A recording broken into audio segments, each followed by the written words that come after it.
I don't know. That seems a little loud to me, but I mean, I could always make myself louder. Not sure. All right. How's everybody going tonight? Are we ready to do some Go? Are we ready to learn some Vim?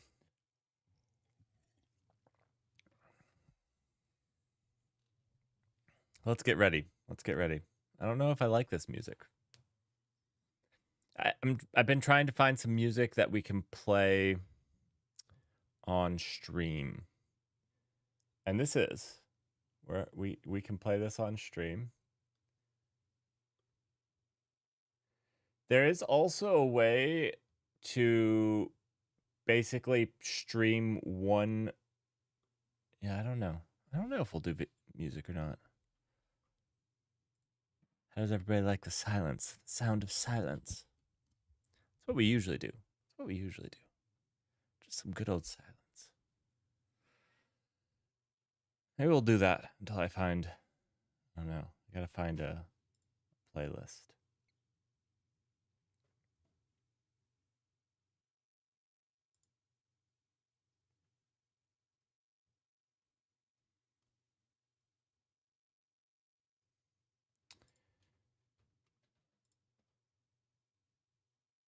All right, all right.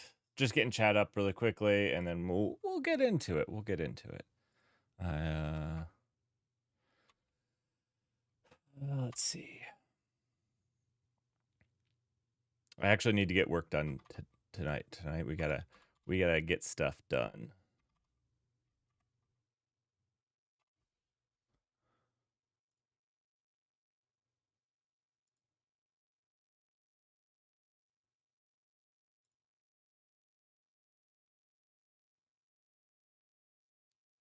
All right.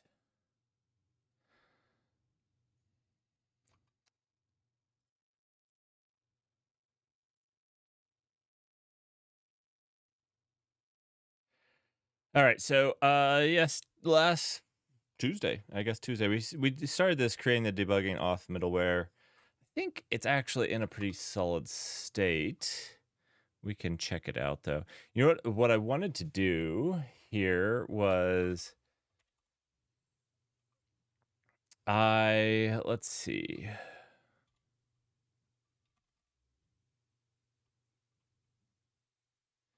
No.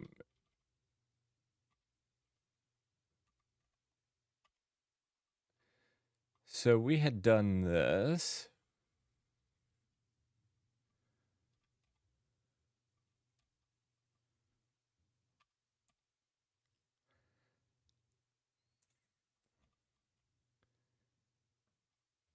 What we need to do is basically add a, okay, we did the username here. That's what I was looking for. Because we added this to the like debugging one. So we can check that out. I'm learning to navigate. I'm trying to use it like, not like an IDE. We could set it up like an IDE. I'm trying to not set it up like an IDE. I'm trying to set it up like not an IDE. Now, the one thing is, I think we will need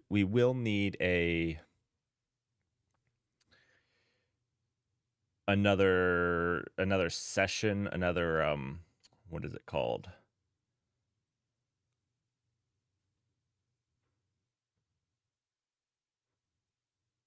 Another plugin that allows me to do like file stuff if I want to rearrange stuff.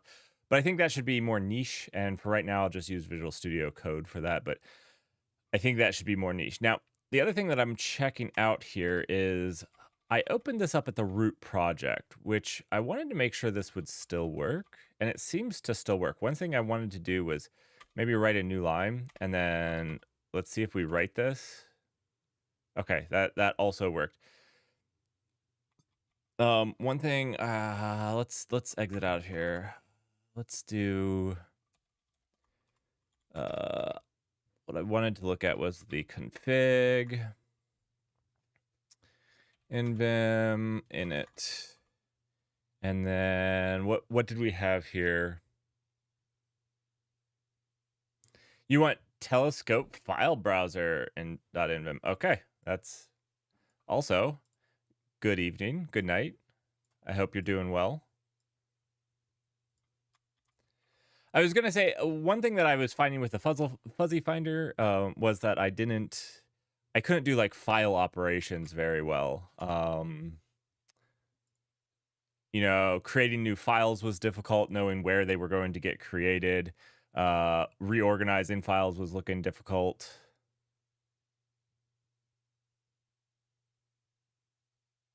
I just wanted something I could open, not something that's gonna sit there. You, I was gonna say I love it when you join, and I super appreciate it. But also when you join during the week, I also feel bad.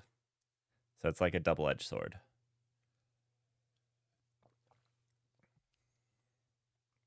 This looks good. Something I could just open up on the fly.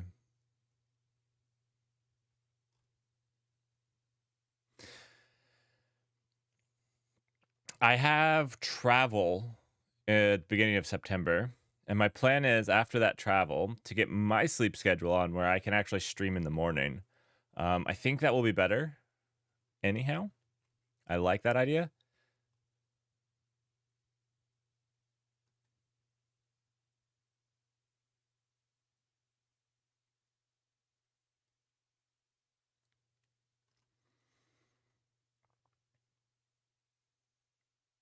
All right, I am using Lazy like the cool kids do, so we're going to install this. Let's see.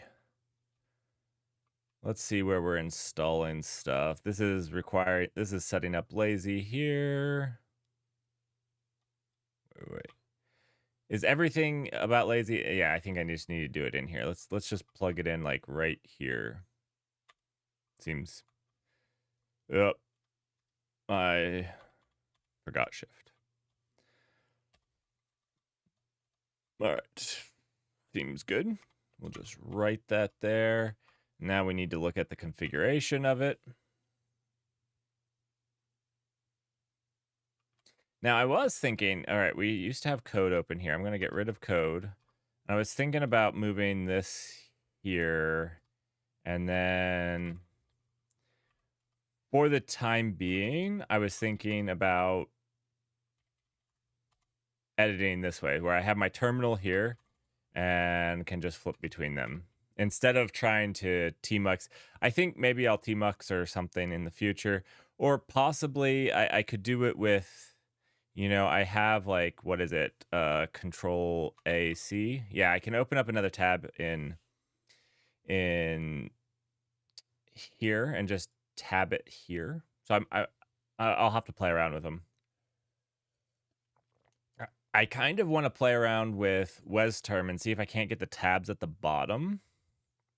I think I would like that because I already have these tabs at the top. Like they're not the tabs, they're the actual screens in i3, so the desktop. So I think I would like to get it down on the bottom, so we'll have to see what we can configure with that, but that's another day. All right. You prefer Ivy, so I'm going to start with Ivy. I'm going to start with this. To get Telescope file browser loaded when working with Telescope, you need to call load extension somewhere after the setup function. Okay, so I think all I have to do is this, and then I need to do the setup function somewhere.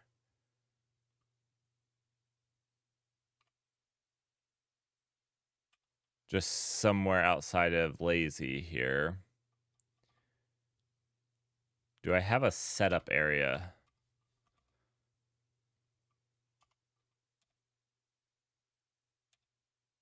All right, here's where I'm setting up Telescope. So let's...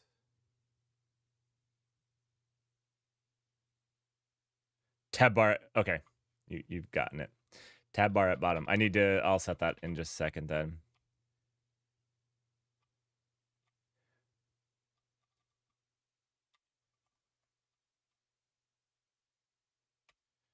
All right. So this is your custom insert mode mappings. Disables net read write and use Telescope file browser in this place. Now I need to give it a key map though, right? To open. What's the key mapping that you use in general?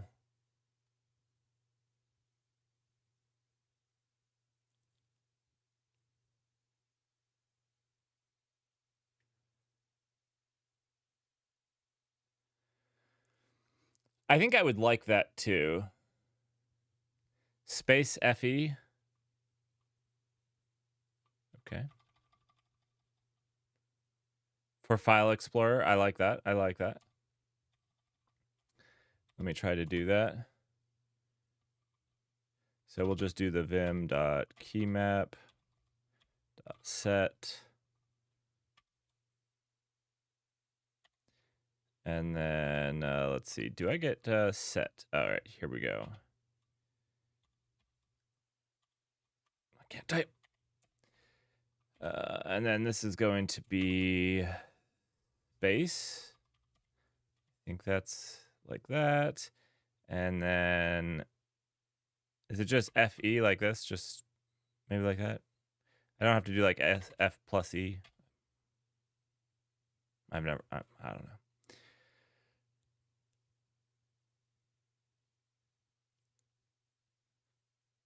Ooh. And then I'm going to have to do something like I do here.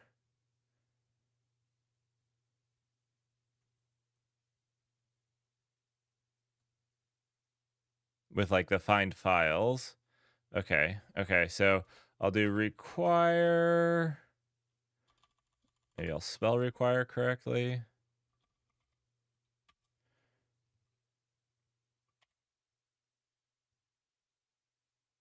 Oh.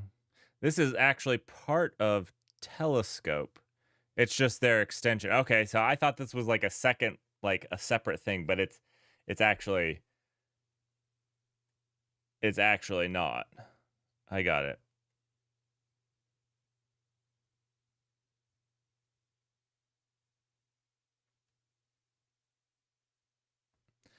Oh.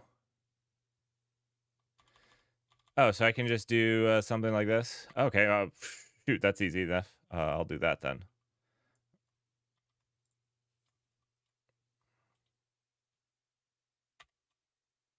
Cool.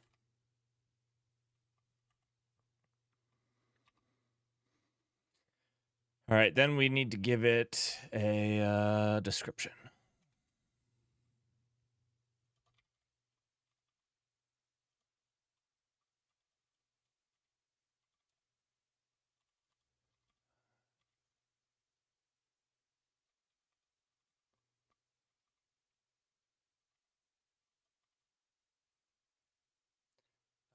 Oh, yeah, I missed the colon. You are right.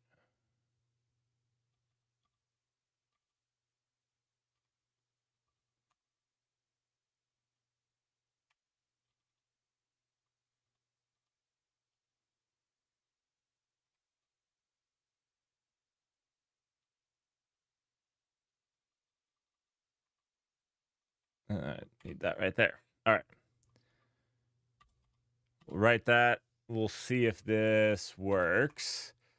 So this should be in, oh, we need to be in. Yeah. Cool. So now it opens up in it, which is cool because, you know, if we're just here, does it if I open up a directory? Yeah. This is the file browser. Cool.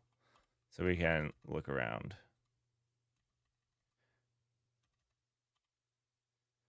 Okay. So then FF still opens this. Cool.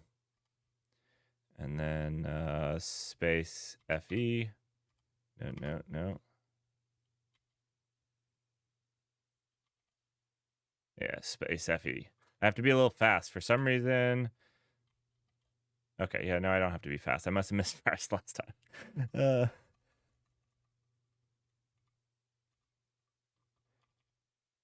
All right, so typing does file fuzzy find in this.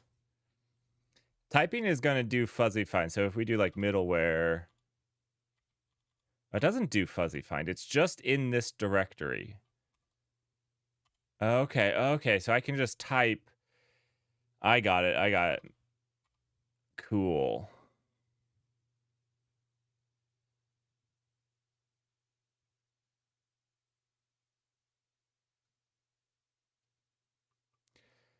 Control plus forward slash. Oh.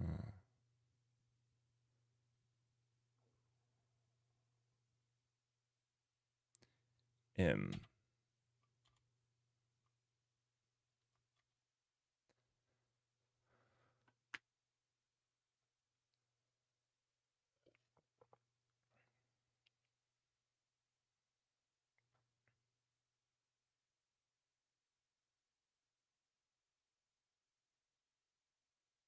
I don't think this is working. I must not have which key installed.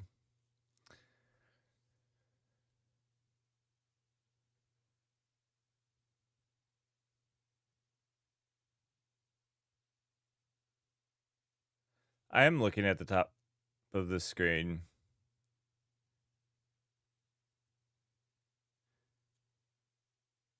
Oh, no, I'm an idiot. I'm an idiot. So I saw M and then an M, so I tried a capital M, but that's probably the modifier.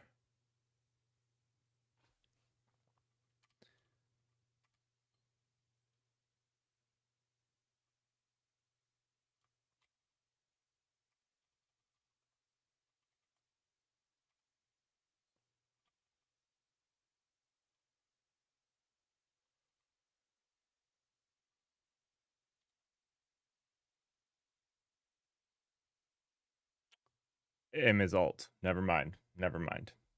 Like I said. So. That didn't seem to do what I thought it was going to do.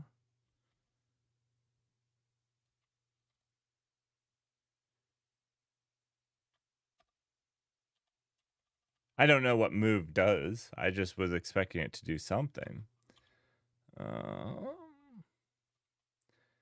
Let me find something. Let's change a name. Rename. We'll rename something. MR. Let's just go in here. Rename this binary. So we'll do Alt R. Yeah, that works. Okay.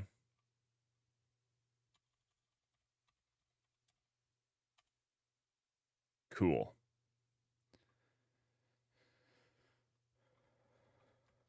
All right.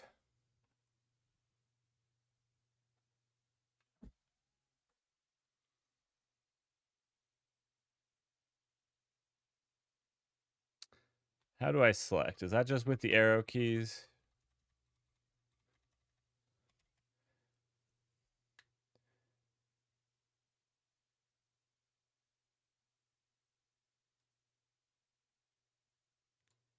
Toggle? So tab is toggle?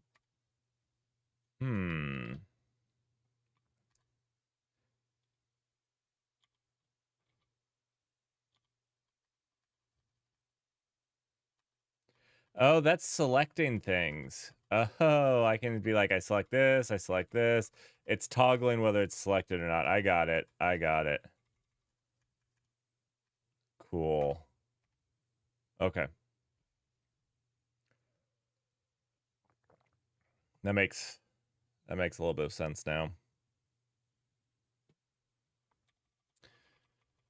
All right. All right. I got to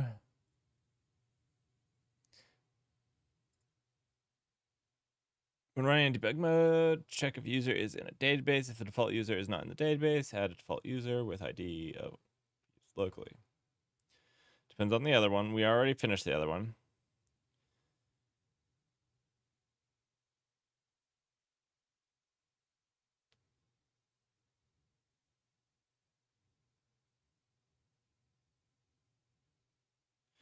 All right.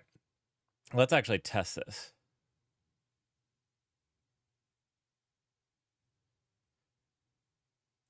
Yeah, I was gonna say I think you're right on the point. Like if I needed to add a file, like which is one of the things that I need to do, going in here and doing this, I think will be great. Like, okay, let's jump into middleware here and add our new file.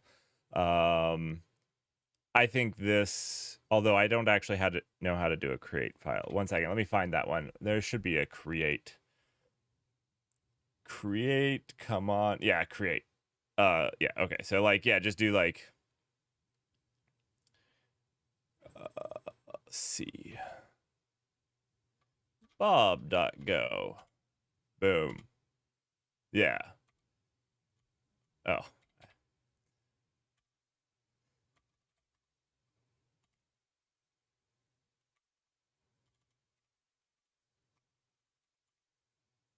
I just straight got out of it. Wasn't even thinking. Now let's delete that. But yeah, I think for simple stuff like that, it's going to be fine. I'm finding it a little bit, maybe if I used it really for a long time, but I'm also okay with, or if I'm doing like a really large refactor, honestly, that might be the time when I'm like, I'm going to open up Visual Studio Code and we're going to, take this with a mouse. Now I should be able to delete this.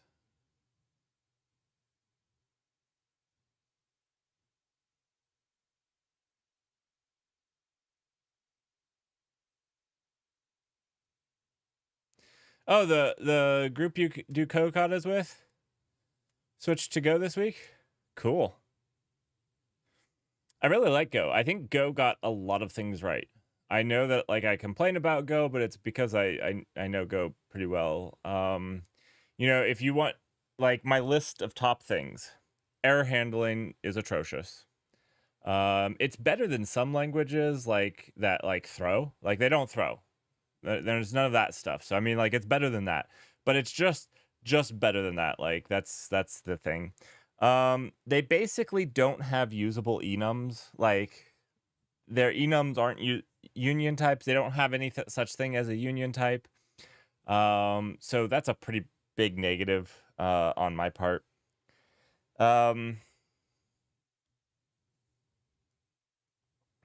It's garbage collected, which I actually like. So I know that I do like Rust and low level stuff where I like to manage memory. But I think for your simple microservice, a lot of a really good simple garbage collection can do just fine. I need to delete this. Name results. Where's wait, delete should be at the beginning. No, there's no delete. Move, open, rename, result. There's no delete. I can't delete a file.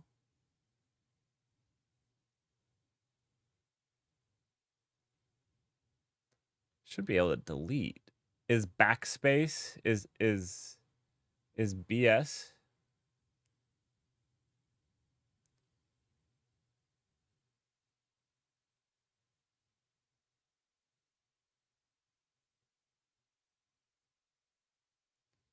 Oh, okay, remove. Yep. Which is Alt D. Which is Alt D. I didn't select it. Do I have to select it? It's highlighted. It's the one highlighted. I'm gonna guess yes. Yeah, okay. Cool.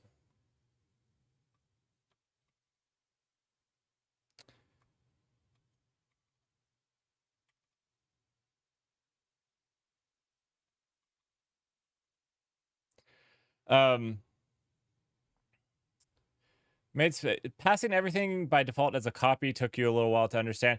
Yeah, I was gonna say also like there's a few minor things that I'll complain about as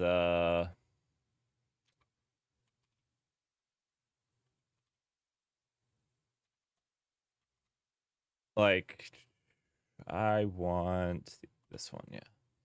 So like I don't like that if it's private or public is based off of whether it's capitalized or not. I feel like that's actually a really bad, like this is private because it's not capital.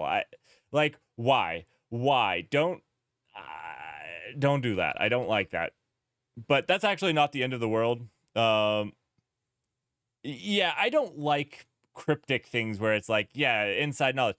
No, if you see pub or public, I don't care even if you spell it out, because, you know, for the most part, terminals and even like Vim here, like if I start typing func, I just have to type F. Like that's all I have to do. So if I typed P here, even if it was public, the whole word, even NeoVim can fill out the whole thing. And if you're using like a coding AI, usually they get that whole first part for you anyways. Like that's the part that they're really good and fast at. So like you're not saving me time typing. Anyways, I can live with that. It's a pet peeve of mine, but like this is not my, you know, I don't like returning tuple types. I wish that this was like an error type, which we could kind of do that now. We could kind of do that now. I don't like that you just return something that could be nil. But yeah. Like I said, I think it did a lot of things really well. I do prefer Rust. And then it's package management. It's package management. You've all heard my rant about Go's complete incompetence in package management, but I think it did a lot of stuff really, really well. Yeah. Okay, we actually want to run this.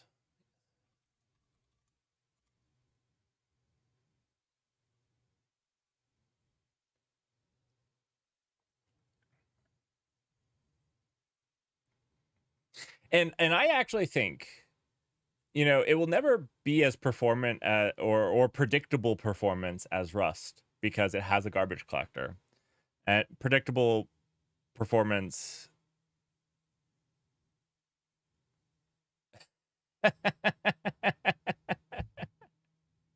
You got held for bullying.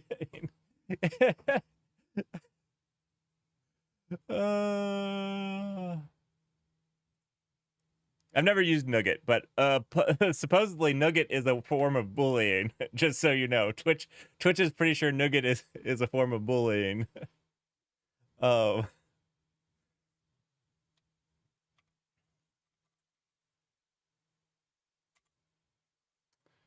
So we should be able to hit these without, since we passed the debug flag, we should be able to do it without auth. So that's what I want to check. Doesn't like C#, you guess. I guess. Oh, wait. Let's stop this. I didn't check what cluster we were on. We're on kind. Okay. Oh, if I had passed it in. All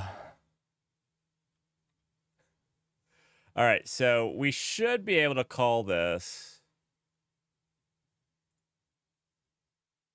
Oh, wait. Are we on localhost 9000? Where are we bound to? We should probably stop printing all this out. Probably. That kind of sucks. And we don't even post where we're binding to. Perfect. Raphael Alexander, thanks for the follow. There's your personalized, just for you, just generated for you, follow message in the realm of Etheria. Raphael, a wandering mage, encountered an enigmate null party on their quest to vanquish a powerful lich. That's what we're doing tonight. Inspired by their unwavering resolve and skill, you joined their ranks. Thank you very much. Have your nice personal follow message. That's so much better than pledging allegiance, by the way. Let's fix this up. It's port 8080. And I think we are just going to... we'll just comment this for right now, actually. I kind of like it.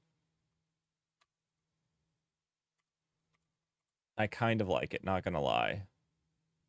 I don't know why I quit. I'm pretty accustomed to just quitting Vim when I'm done with it. I've used Vim to edit one file for very, very too long. Oh. Oh, no. I thought I fixed that. I thought it was supposed to fix up imports on right. Okay. Main. Oh, it didn't write.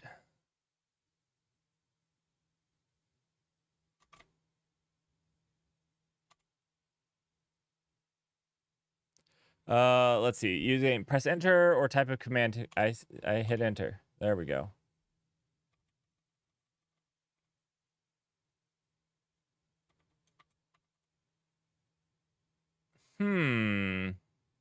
I thought I would right quit, but for some reason right quit isn't saving it or isn't running the thing, because just running right fixed it.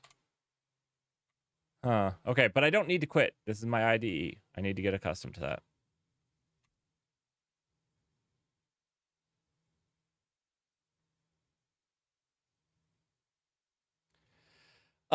No. No, the AI is very bad about guessing pronouns. Very bad. And the AI goes on a spree. I don't know what to do about this, but it seems to pick one. So one day everybody was a she. Literally, I had like 6 subscribers, all she's. The other day they were he's. I don't know. I don't know.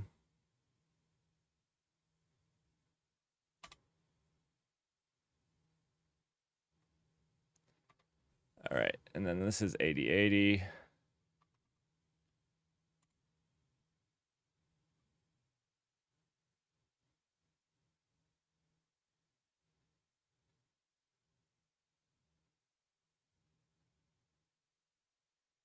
I don't know if the AI was right in this case. Somebody would have to tell me. I have been told though that the AI has been wrong. So, especially on the, I'm guessing that most people that follow me are men. At least all the ones that actually talk to me, I know, and go by he. And so the day that it was like 6 people that it called a she, that I know for a fact it was wrong. Um, I don't know how to fix it.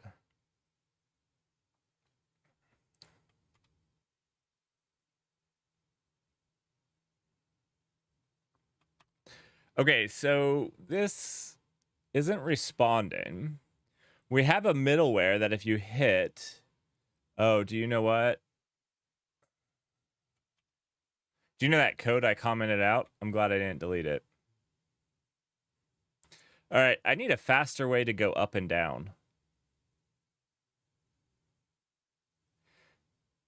That's what I was actually thinking, is just do they for everything. Or just use their name. So I was thinking about how I might be able to alter the command to always always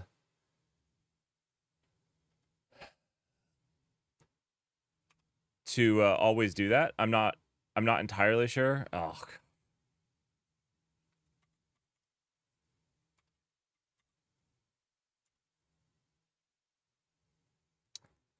My saving doesn't always auto import. Just something I'm noticing.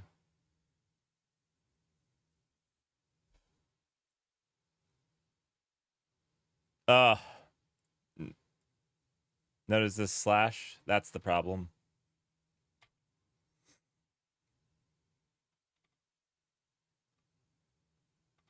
I think it's here. Oh, right here.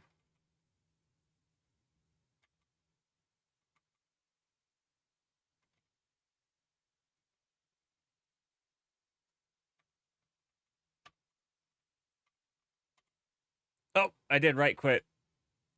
Shoot.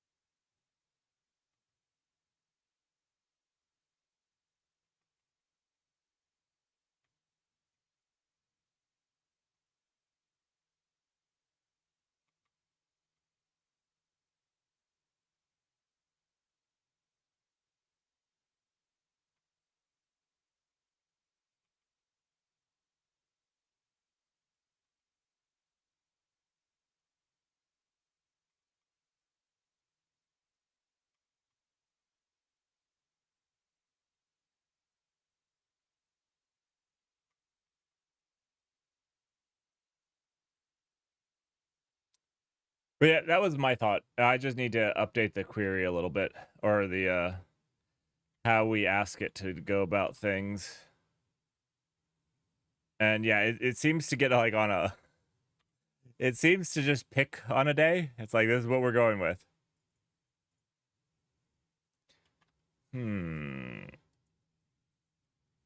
It is apps.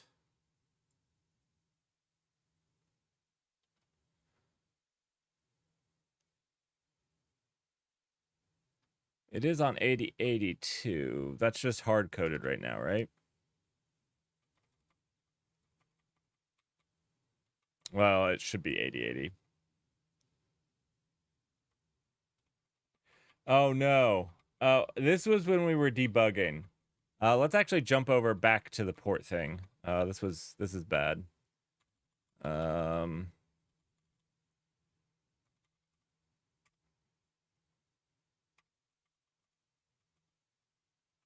We need to stop it and restart it. Wait.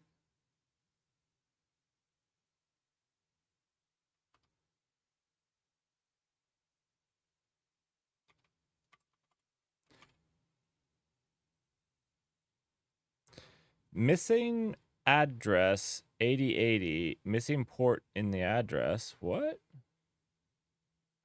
Oh, I see. This is supposed to be the whole address here. So, it was like this. So what we're going to do is this.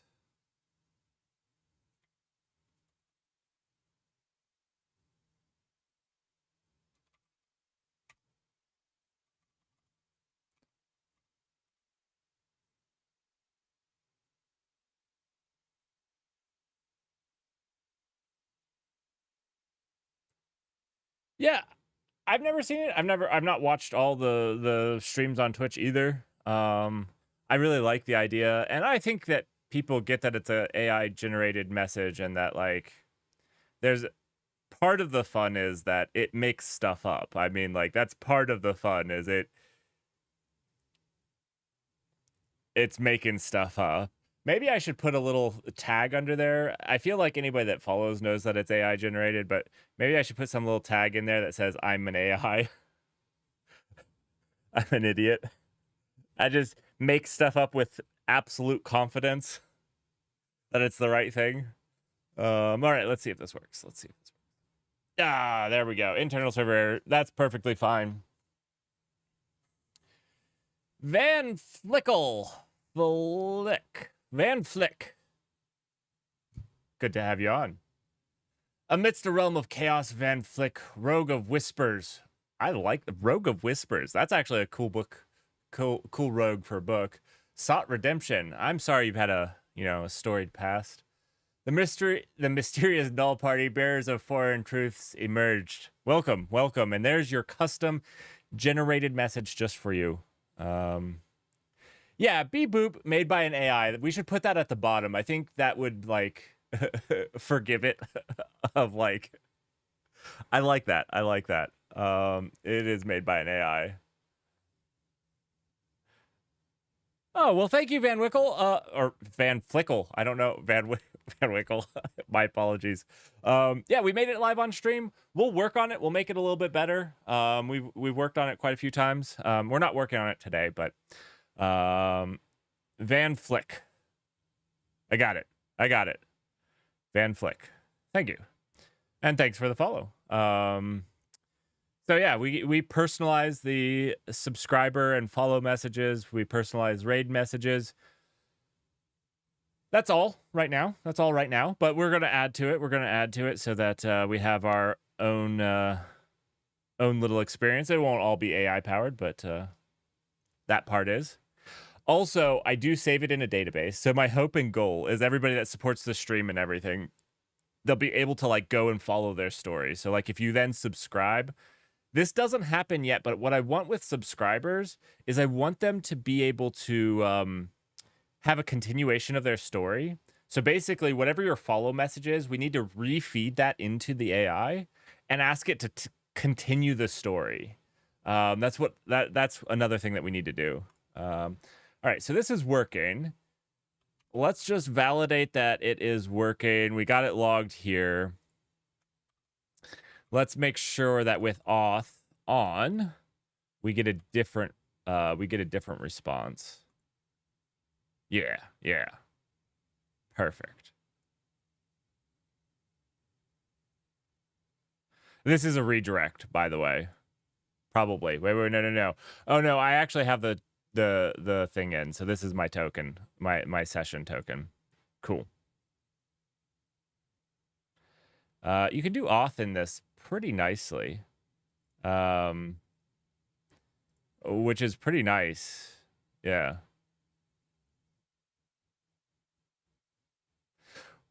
You know what? I feel like the really cool thing about it is like the sky's the limit with what we can do with. I think this is where like some of the generative AI stuff is gonna be super useful.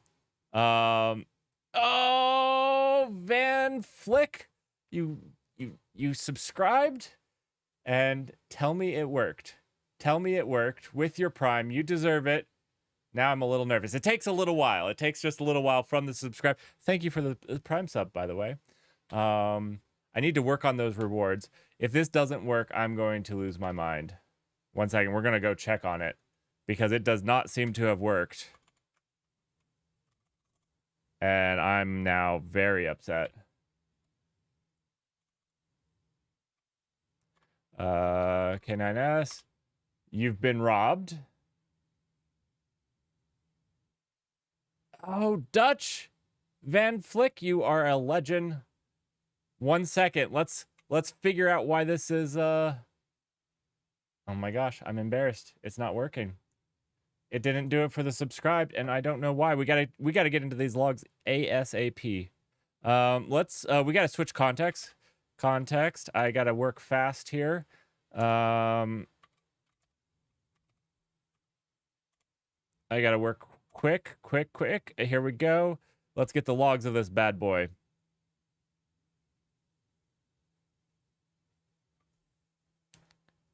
We got it. We got a message right here. Notification message. Oh no. But we haven't gotten anything back, and we haven't logged any other message. No failure, nothing.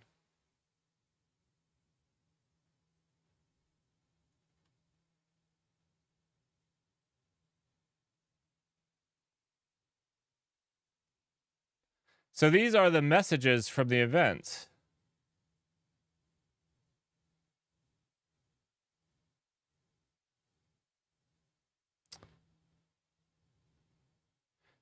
It literally ate your subscription, and I'm mortified. I'm absolutely mortified.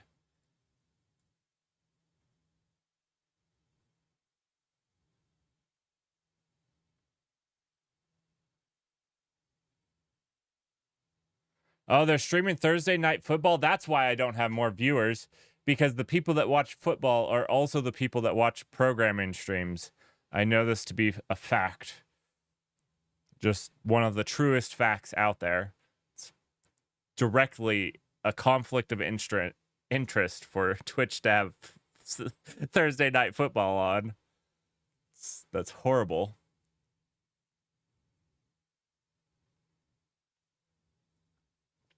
Well, Van Flick, let's debug this because this is an issue and I am mortified.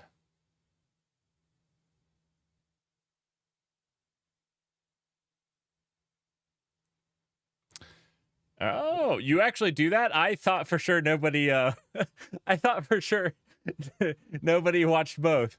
All right. Well, we're going to have to stop the go and we're going to have to jump into Rust because we've got to fix this. So I'm going to change up the date, the titles. ER Rust.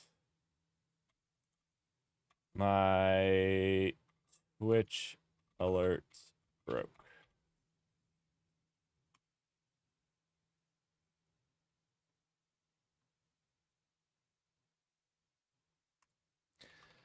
All right, let's write this. Let's get out of this. This was working, so that was good. We're gonna actually just git add git status. Let's make sure all this looks Hunky dory. Yep. Git commit -m.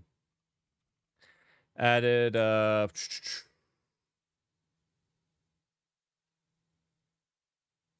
favorite is rugby.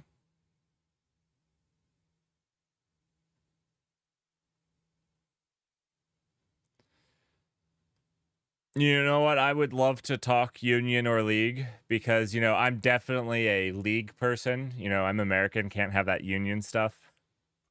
I'm just making I have no idea what you're talking about.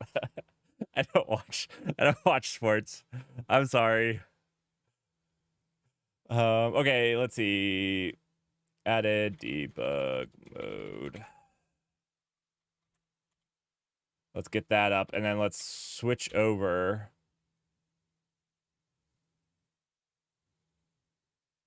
Now, Van Flick, I have been originally doing everything in VS Code. I originally was a Windows programmer, switched a couple years ago to Linux.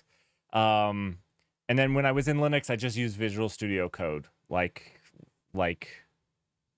a Windows person, obviously. So I am now getting into Visual or NeoVim. So you're gonna have to apologize. It's a little bumpy. But we're gonna do it.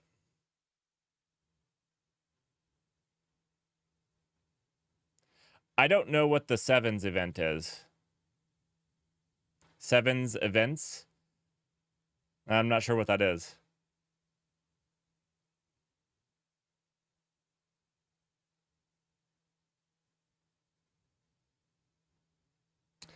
I do like Visual Studio Code. But I'm trying to learn this really quickly.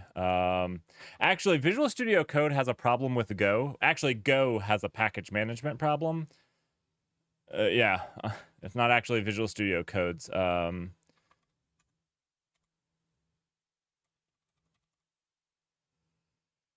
All right, so you know what we should do first, actually, before we do all of this? Let's actually set up for local testing of the project, because that's actually a challenge. So let's do that right now. We're actually going to need... I'm going to open up Zellage, because it's probably the easiest to do it in quickly. We're going to need a couple of screens. So we're going to want some tabs. No, actually, I didn't want tabs. I'm sorry, I don't use Zellage very often. I wanted a couple of panes. A couple of panes.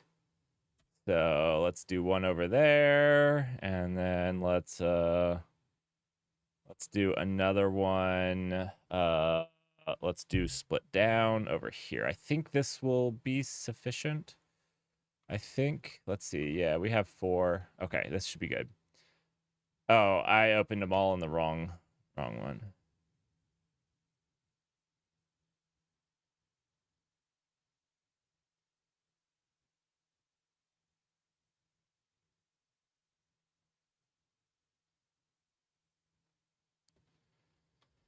All right. Sevens is a faster version of rugby. And I love the 6 nations: France, Ireland, England, Scotland, Wales, and I think Spain. Rugby union, well, a variant of it, fast-paced.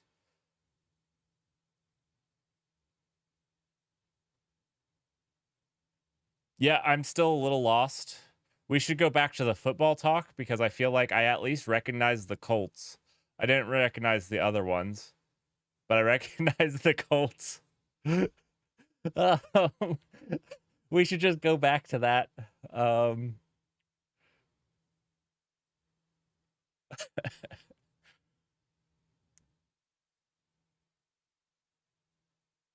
Okay, so let's do this. We are going to look at the... Where do we... Oh, we're starting with debugging. So let's code Twitch API, Twitch alerts. Okay. We gotta change everything to that, because I forgot to do that before.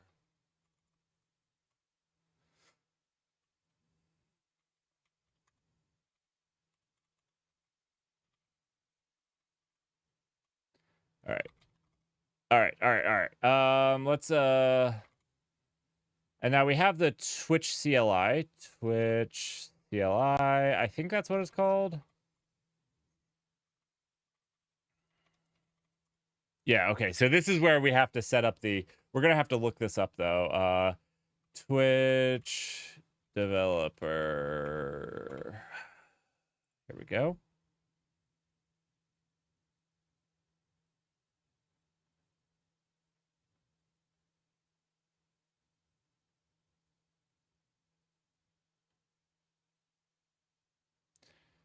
All right, so let's jump into docs.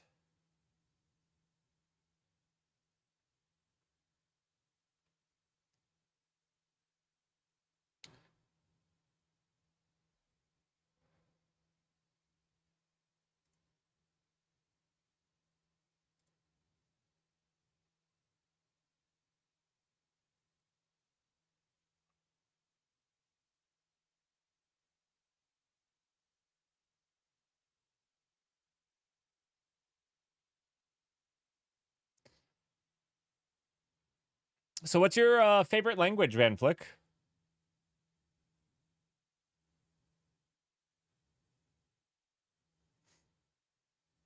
Russell's is Java. Russell's is Java. He likes Java, JavaScript, anything with Java in it. It's what he picks his languages based off of.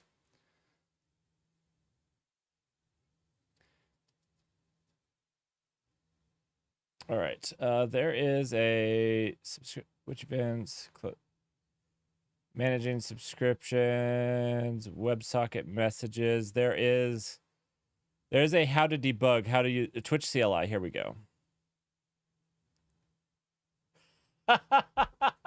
Touche. I was trying to troll Russell, by the way. And he got me right back. He got me right back. I have written a piece of Python live on stream. Let's see. I wrote this live on stream.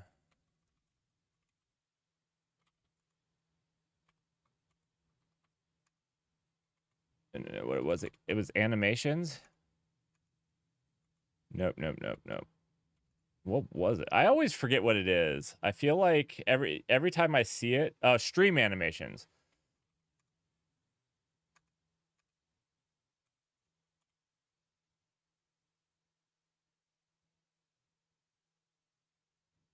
Check it out. That's my Python. I'm actually thinking about rewriting this with like a TUI and Rust. I think I'd like to do that where like I could get a little bit more information. I'm actually thinking about integrating it with the Twitch alerts. So like I could get Twitch information straight into that TUI, like maybe the chat or something. So like the be right back isn't just a static thing. I have some plans for that, but anyways.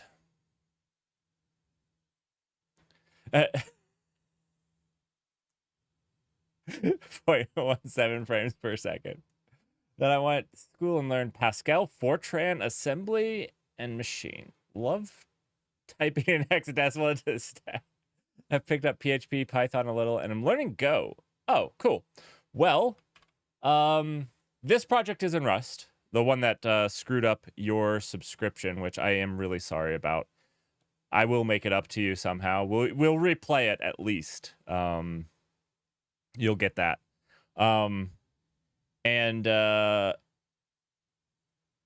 it's in Rust, but then my other project, Eddington, the big one that I probably am going to end up doing more work on as of recently, is in Go. So, yeah, those are my favorite languages are kind of Go and Rust. So,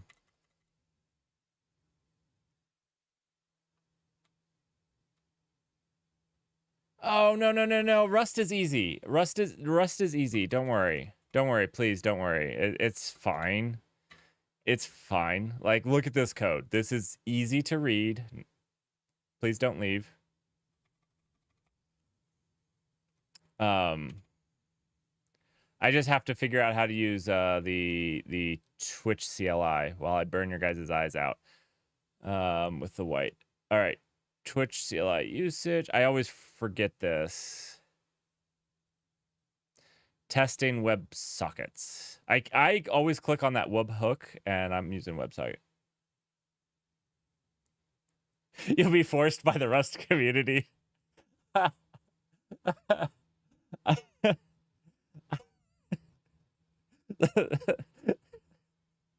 Oh, you'll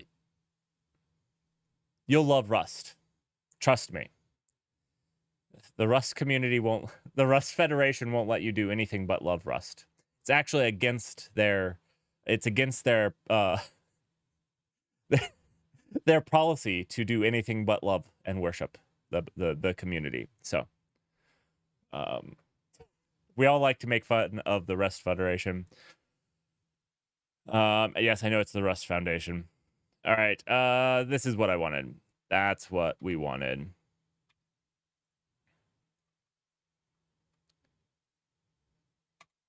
So with that, the web server is started, and then we can actually pass it commands forwarding mock events. So we want to forward mock channel bans, actually subscriptions, but we'll start with this.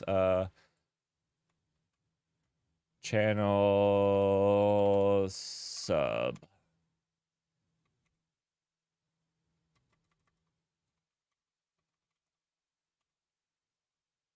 What is the stupid... Wait, did I just misspell it?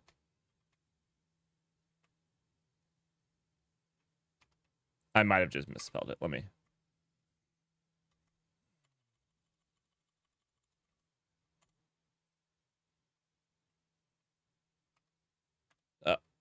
Wait. Running the server allows you to access both a mock WebSocket server and a mock event sub endpoint.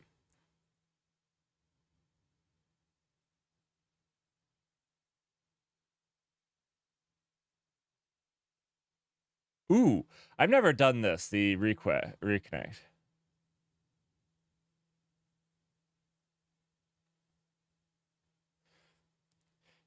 Yeah, so Van Flick, on a serious note, Rust has like a really steep, really rough intro curve. That's just not great. But as soon as you get used to it, it's one of the most expressive languages that is also like one of the things that I love about Rust. And I need to release a video on like Go versus Rust, because Go is my second favorite language. But like one of the things that I love about it is it's really safe to do a lot of stuff. It doesn't allow you to shoot yourself in the foot. Like it doesn't allow you to do a lot of bad things without explicitly saying that you want to do them. And so like it makes doing a large refactor a lot safer, a lot easier to do. It makes just writing some code and then like understanding that you've covered your bases is true.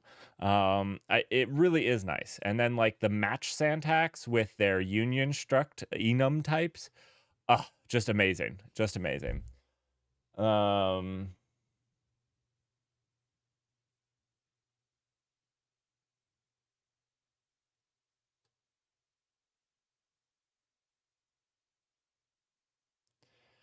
I feel like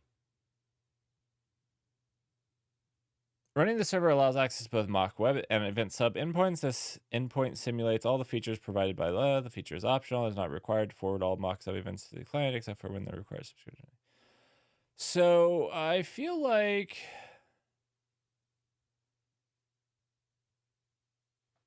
how do I know? Is there a way to list all of these things? Can I just do like help here?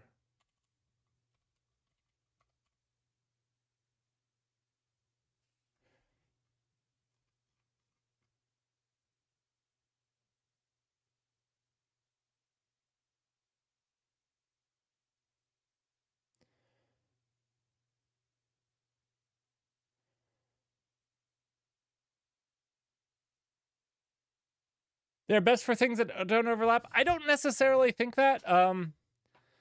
I don't necessarily think that. I actually think that they're closer than maybe some other people do.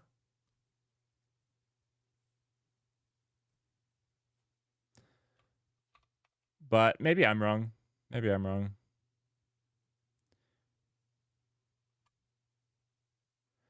How do I get what the let's jump over to event sub here. Oh, go back. I want to open that in a new tab.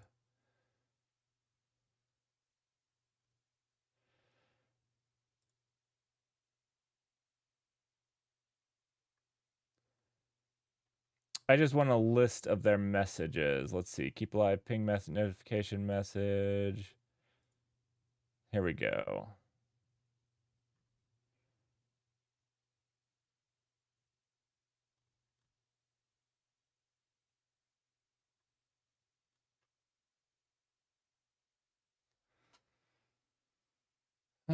This is not exactly what I wanted. I wanted what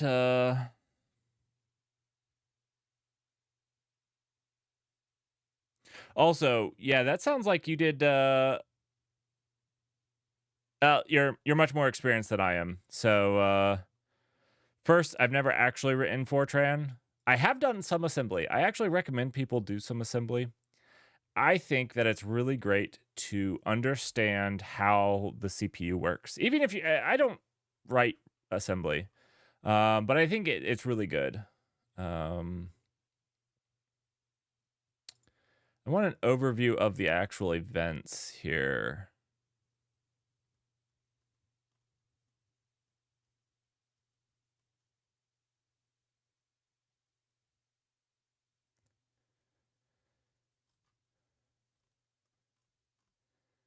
This wasn't it.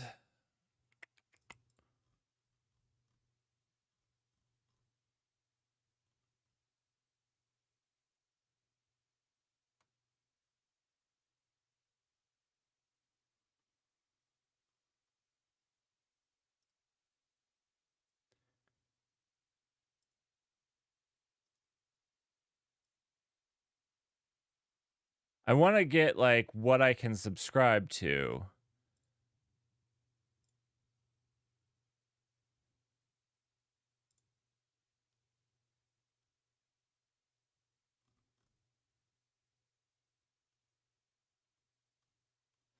Where's that?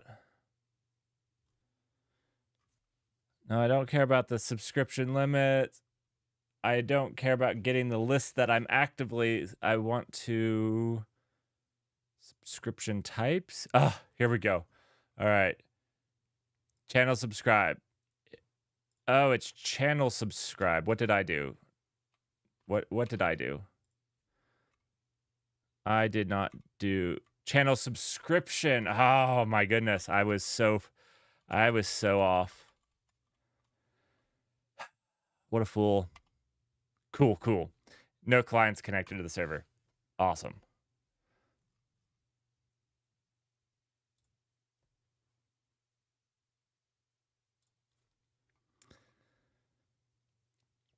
I really love Go in microservices. Like actual microservices that are very small little things that connect to a database, that get stuff from the database and return it and get requests and put stuff in a database. It's so simple and does those things so well. I actually absolutely love it for that specifically. It does it really well.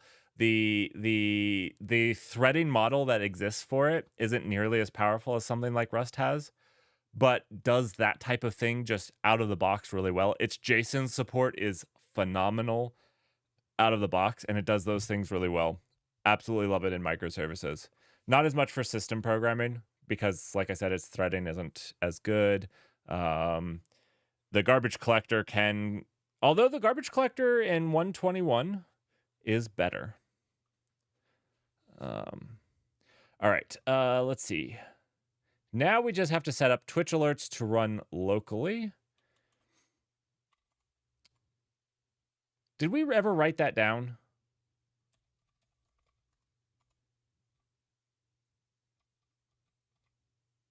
No. No. That's not that. It might be in the actually, let's go here. All right, fuzzy find. We're looking for readmes.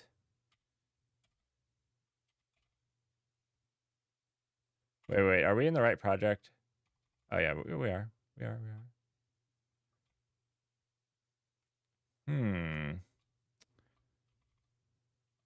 So fuzzy find. We have our deployments. We have our user service.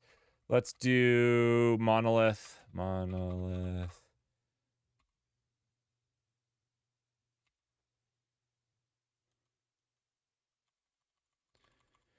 Twitch.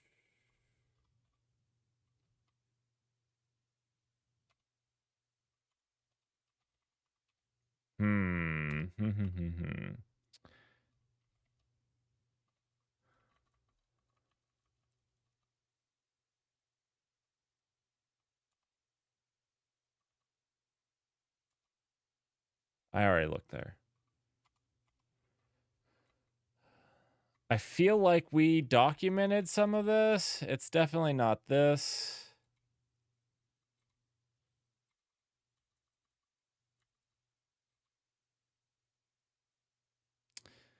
It's definitely not in the AI portion of it.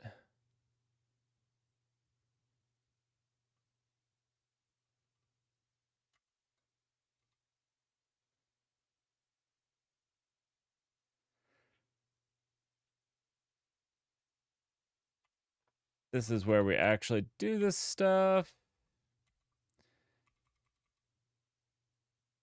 All right, we're just going to have to look it up. And we need to document it in our project because I remember having a little bit of trouble doing this. Actually, you know what I did do? Let's do this. ls at my home directory. I think ll at home dash a. There we go. I think we actually made it we bashified it actually. Twitch mock setup right there. We did. Now this, if it doesn't have sensitive information in it, should be in our project, not here. Let me cone of silence you all just for a second as I make sure it doesn't have anything sensitive in it.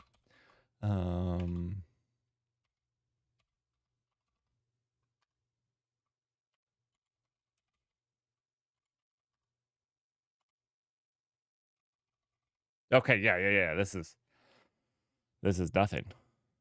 Okay, so this is what this is. You have your Twitch Helix URL and your Twitch event sub. So basically this is like the API and the WebSocket endpoint.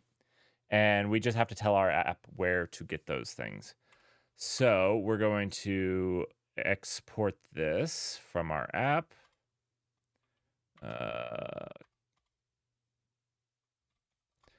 So we just need to do a couple things. We need to source our GPT.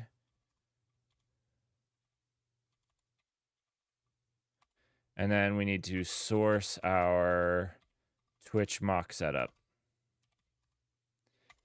And then we're also going to move that. We're going to move that file into our application so we don't search for this again.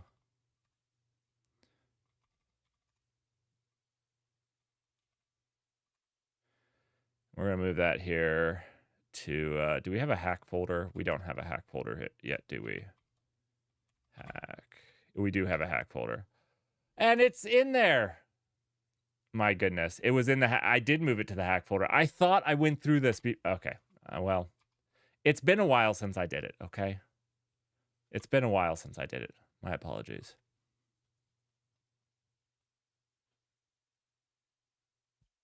All right. So now we should be able to run this.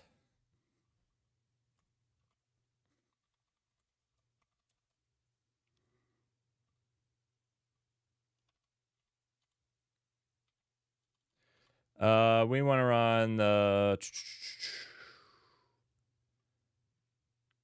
Which one do we want to run? Oh, we want to run...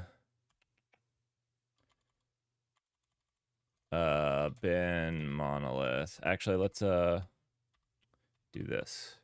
I think I have this. Cargo run bin, yeah.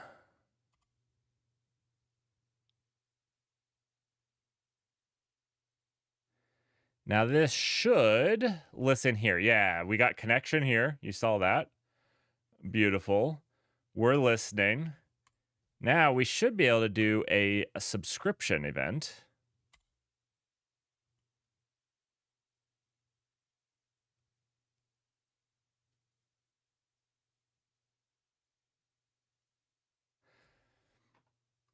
That worked. Okay.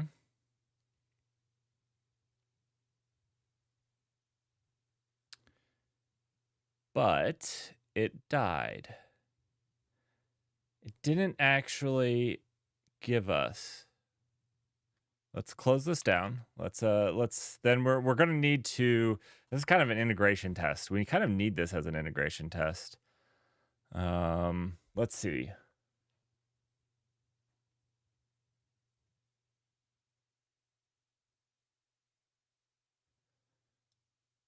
Test from user, blah, blah, blah, payload, subscription, ID, status enabled, subscribe, version, blah, blah, blah, broadcast, transfer, boom, boom, boom. Good, good, good, good, good. Is GIF false?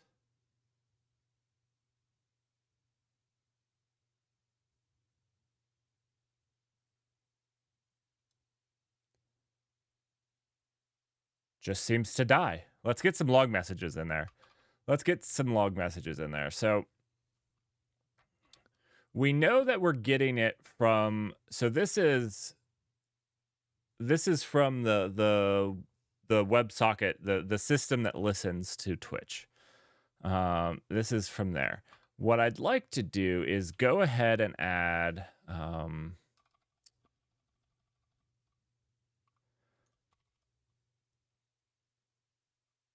so we'll go to the AI section, the AI manager.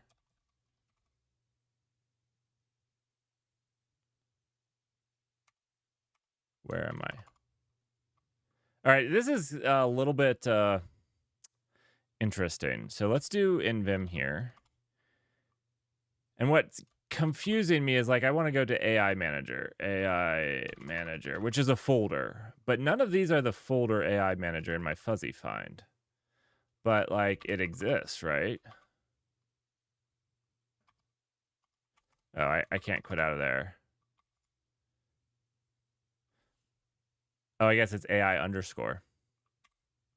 Never mind. I just don't know my folder directory at all. So that's I think I did.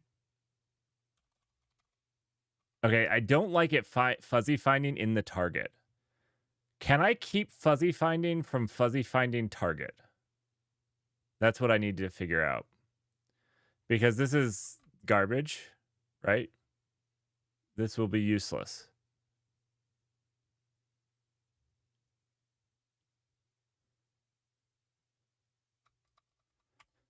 But for right now, I can do this. It will obey a get ignore file? I think I have a get ignore file there. Do I have all those things checked in? I sure hope not. I could have my whole target checked in this project. And that's kind of horrifying, actually.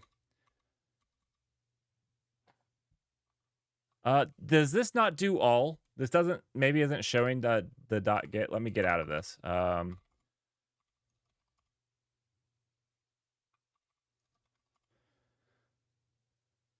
There's a Docker ignore. There is a get ignore. I have a get ignore. What?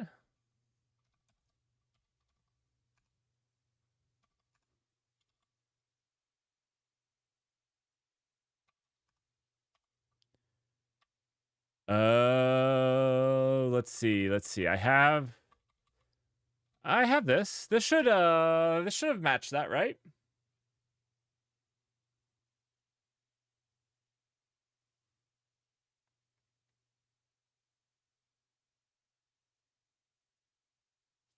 I was gonna say I wouldn't check in. I'm not that bad that I would check in a billion target files.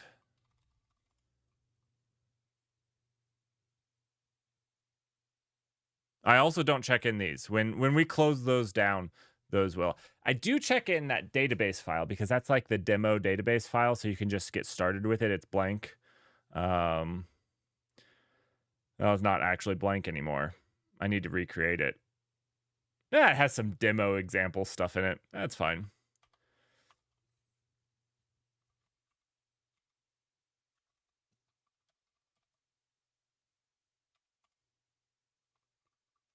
I need to get this to show all files. And I need to get fuzzy find to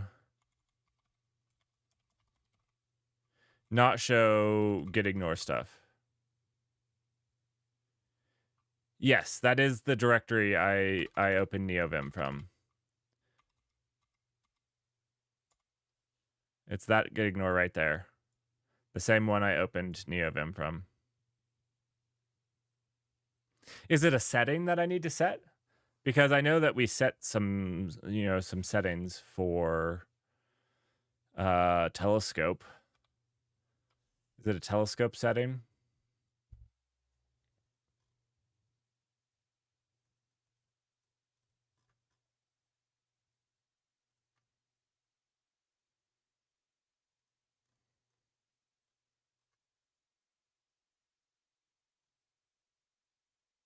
Sorry, I'm pretty new to using Vim as an IDE, so I'm trying to get it set up. I'm trying to do it a little bit the hard way on purpose. I want to learn this stuff. I'm a big VS Code user because I use a mouse, but I don't see a specific setting in my config of Telescope. I mean, it makes it kind of hard if it's going to just match everything in Target.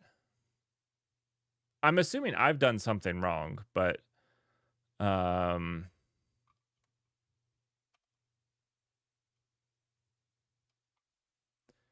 me just search really quickly.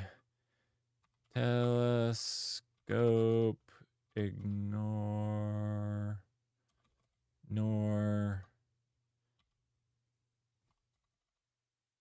get ignore. Live viewing Reddit on stream. This is a way to get banned.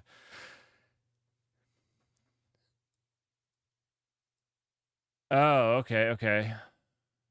So maybe there's a different find method?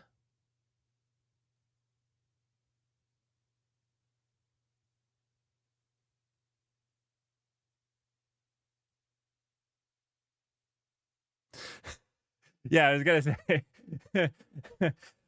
I'm opening up Reddit always scares me. I should yeah.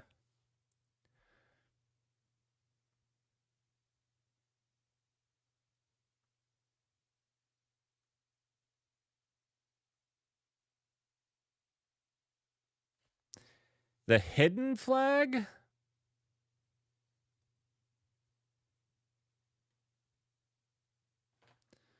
So let me go see what my telescope looks like.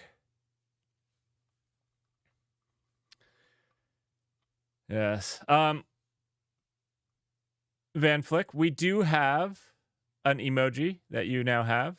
I need to come up with a subscriber emoji. To be honest, I don't have a whole lot of those, so I don't have a special one, but we have this one, which is the Mockingjay from there's a book series. There's a book series. Anyways, we had an AI tournament. That hand has 7 fingers. So it's kind of making fun of AI's drawing hands. But you're more than welcome to use it now. You only had to be a follower, but since my other reward for being a subscriber has failed miserably, you can use that.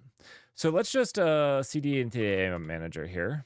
We're gonna just invim here. Okay, beautiful. We'll open up the source and we're going to open up this. Very, very simplistic service. But we're going to add some log messages in here just to make sure.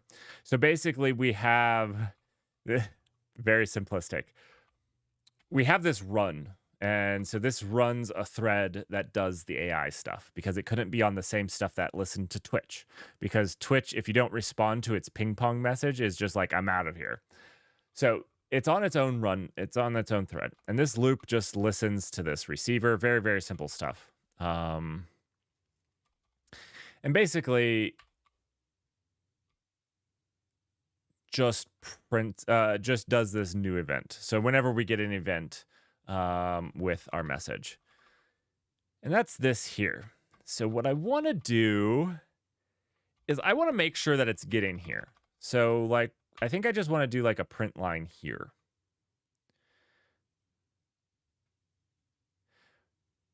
Van Flick does know. So,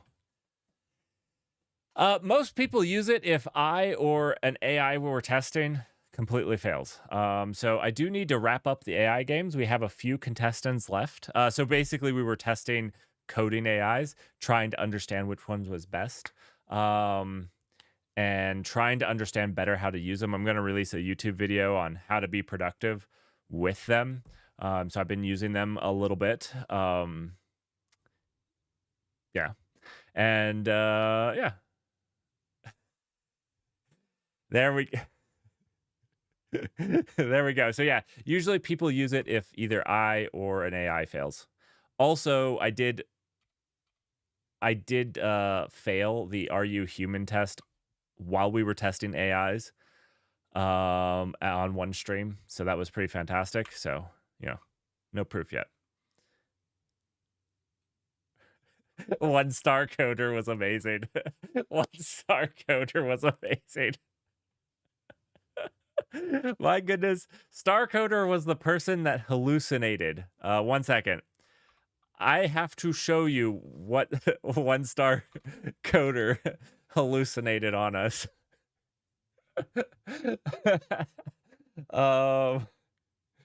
This was one of my favorite hallucinations. Where's my AI games?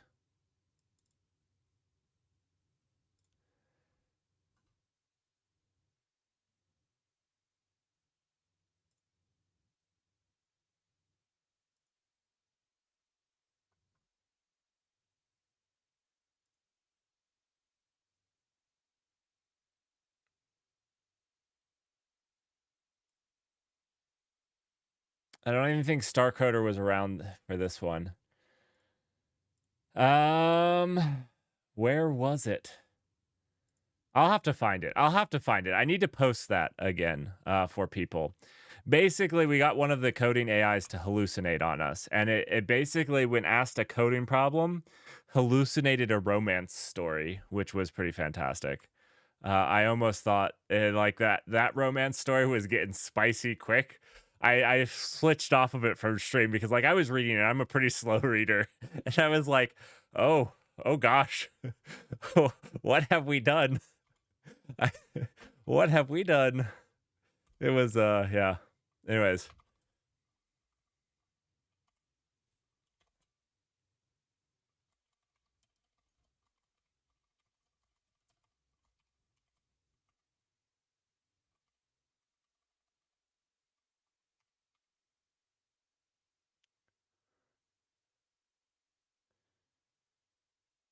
Yeah, I need to post that. I'll post that in the Discord. 100%. That was okay. I hit D. That's not the thing that I meant. I can still hit P. What I meant to hit was Shift V Y for yank it, and then I could post it here, paste it here, and paste it here. Okay. And now I can change this. Now I want to delete this word, so I think I can just do DW. Okay, that I need to start at the beginning. I need to start at the beginning of the word. It went to the end of the word. Have you heard of Code Bullet? His AI experiments are hilarious. No. You should be able to post a link. So if you'd like to post a link to that, I'd love to. DIW if you are in a word. Okay. I'll try that on the next one. These are the things like I know Vim, like I can do a bunch of stuff with Vim, but the being really fast with like knowing all of those types of things, I am not. And that's what I wanted to learn. If I go back to VS Code, which I might, I want to at least be like, no, if I get into Vim, I can be much faster because I can be much faster than I am. So new subscribe event. So DIW. Nice. Nice, nice, nice. Does that doesn't drop me into okay. Does not drop me into insert mode.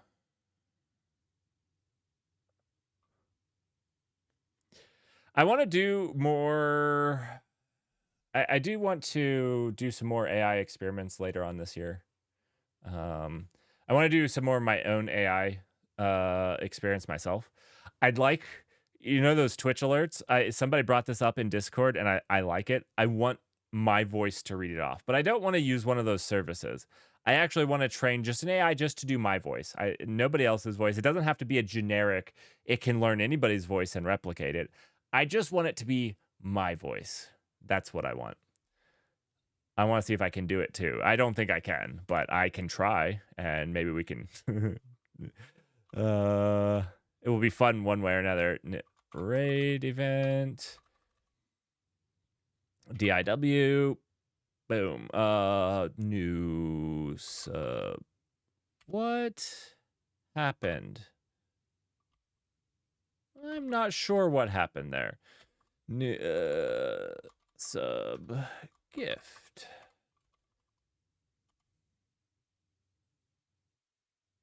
All right.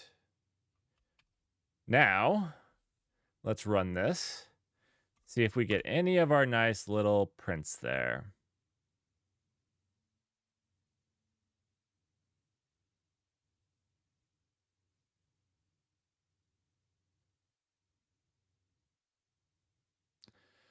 Are there any open source?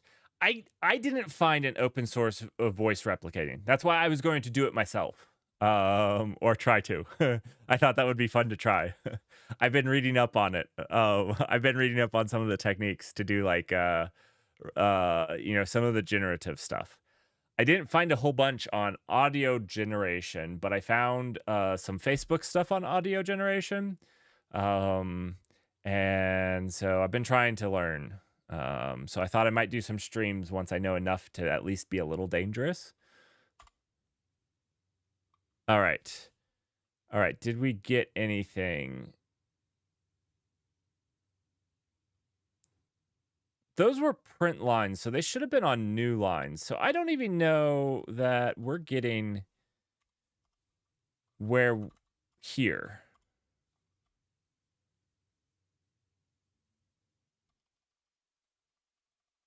I don't know that we're getting there. Do you know what we can do? Let's see, K9S over here.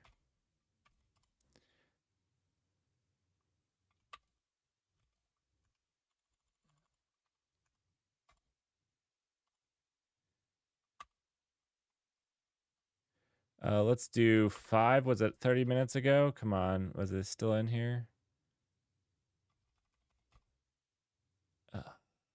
Let's do an hour. It wasn't an hour ago, was it?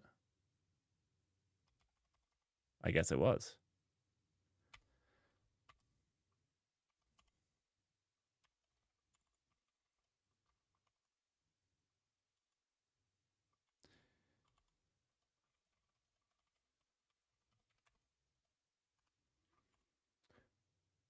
Hey, thank you for the follow, 8 Auto. And here's your AI generated personal. It's kind of not personal when I say that it's AI generated, but I say it's AI generated because I really don't know that any of the stuff is true that it says about you. It's generated by an AI, but it's personal for you and it's saved in a database.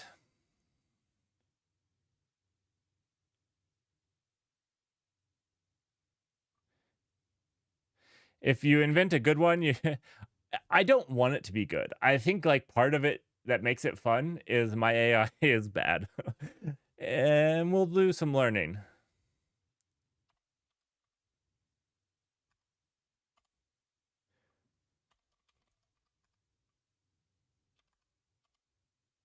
All right, this is what I wanted to. So this, we can see yours here. And so we got the okay here. I just wanted to see what a real one looks like here. This is where we're getting back your message from the AI. So we ask the AI, and this is where we get it back, and then it sends it to the front end, and this is the database. But before we get this is what we get from Twitch. So we get this info message received, which is what we're seeing over here. We're still getting the info message received. So info message received, blah, blah, blah.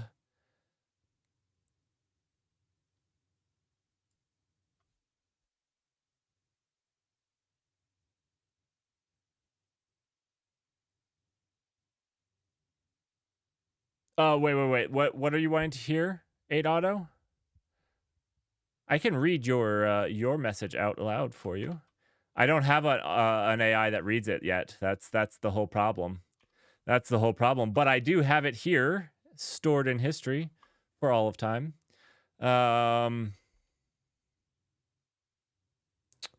It was on screen though. In the mist-laden lands, there was a shadow coil. The null party roamed, hailed for their prowess in battle. 8 Auto. Well, it spelled out 8 for you. A gnome tinkerer. So you're a gnome tinkerer, by the way. That's what the AI has dignified you at in our little game here.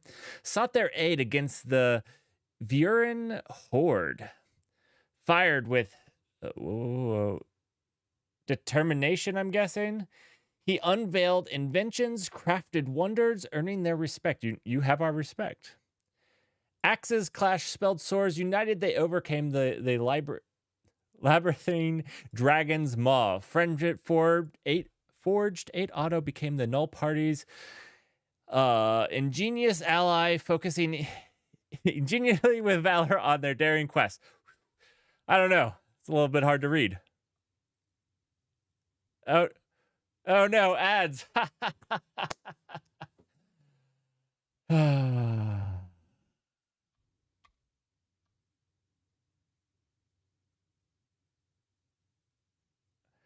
Oh, wait.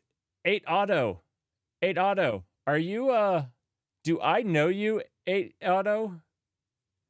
Conqueror level HRE. Conqueror level HRE. I think I know you.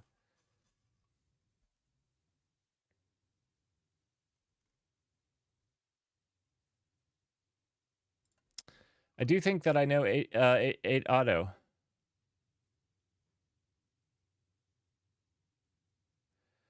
Oh, that's a good one. This is where I don't have it tied into any commands. That needs to be a stream where we actually make it respond to commands, because it should. It has the ability to. It's already sitting there and listening. We could have it parse commands and be a little bit of a chatbot. That's a good call, Van Flick. That's a very good, because it could also then just pull those types of things up. That's perfect. That's beautiful. All right, so I don't think we're getting this message here. So let's try to find some other places that we could.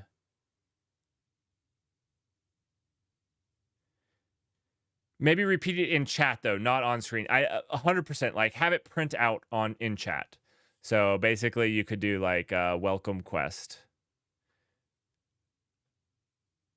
Yep, love it. Maybe we'll make that a Saturday stream. So Saturdays in the morning, I stream a little bit longer. I think that would be a fantastic Saturday stream to add that.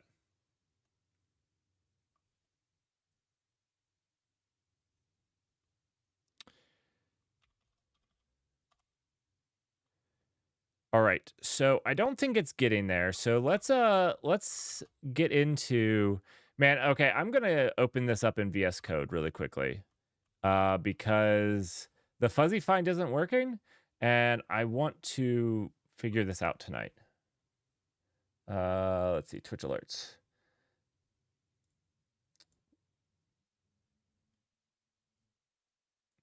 So what I was going to say is it seems like the thing that's listening to the WebSocket isn't forwarding on, but how would it not forward it on without an error? Is it not erroring?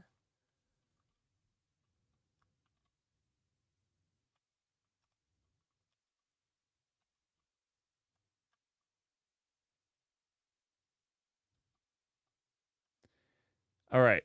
It didn't seem to error to me.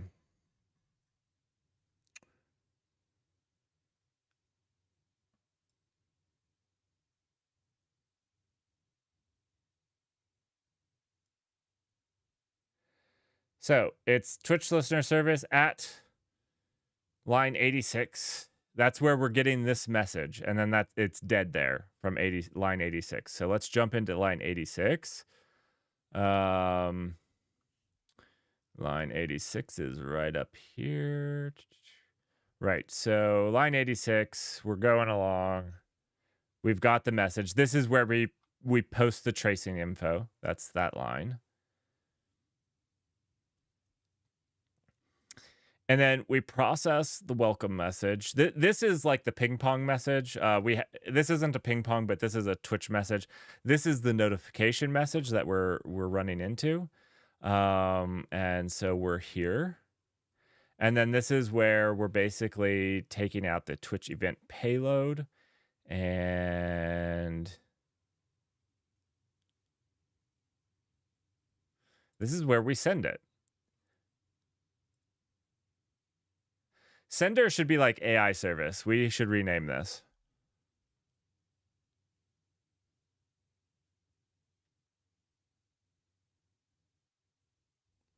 And we call unwrap here. That's fantastic.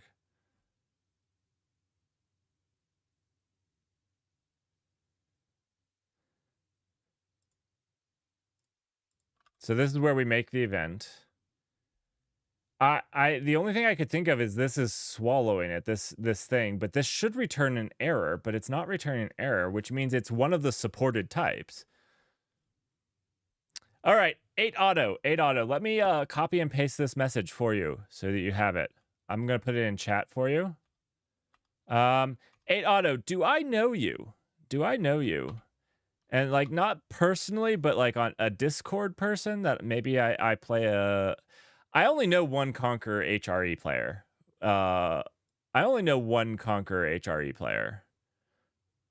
So I'm pretty sure that's you. If any of you guys play as Age of Empires 4, there's some of us that do. It's not letting me paste this in there. Is it too long? Come on. No, it can't be too long.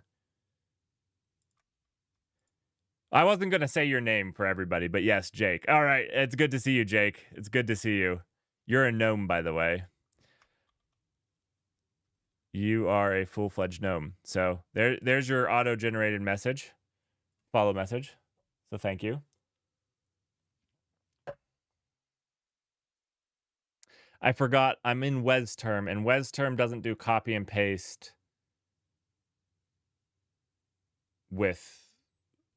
doesn't do copy and paste inside of Zellage.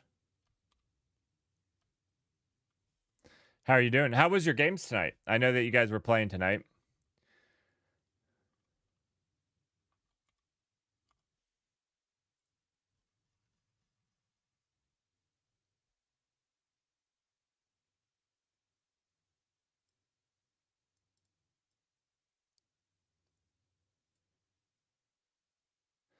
$50-50? That's good. All right.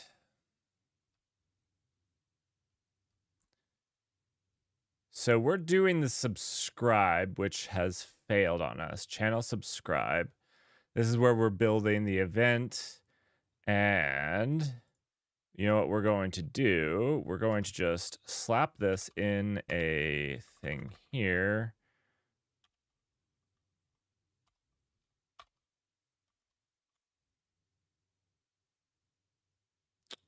Wait. Okay, 1 second.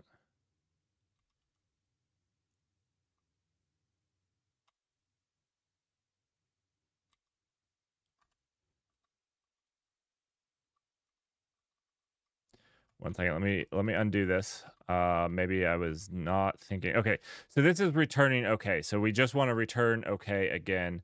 This right here is the end of this okay. Okay, cool. I put the curly brace in the wrong place. The curly brace was meant to go here. So that matches up with that curly brace. This is Oh, no. Oops, I'm still wrong. Right here. Ah, got it. Okay.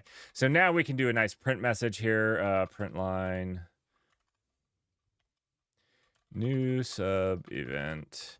We're going to make this easy to find. That's not what I meant to do. New sub event. We're going to make this easy to find.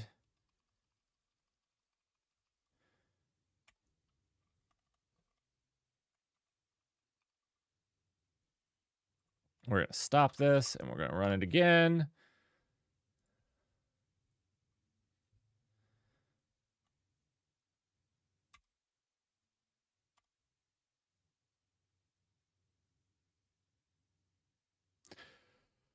We need better debugging. We need better debugging on this. I have no idea what's going on.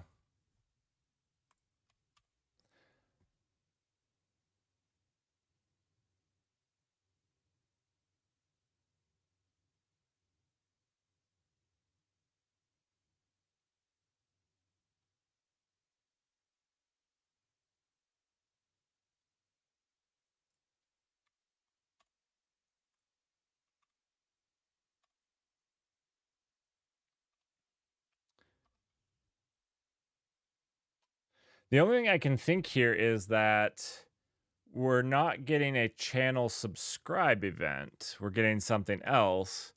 So I need to figure out what that is. This looks like what I was expecting though. Let's see.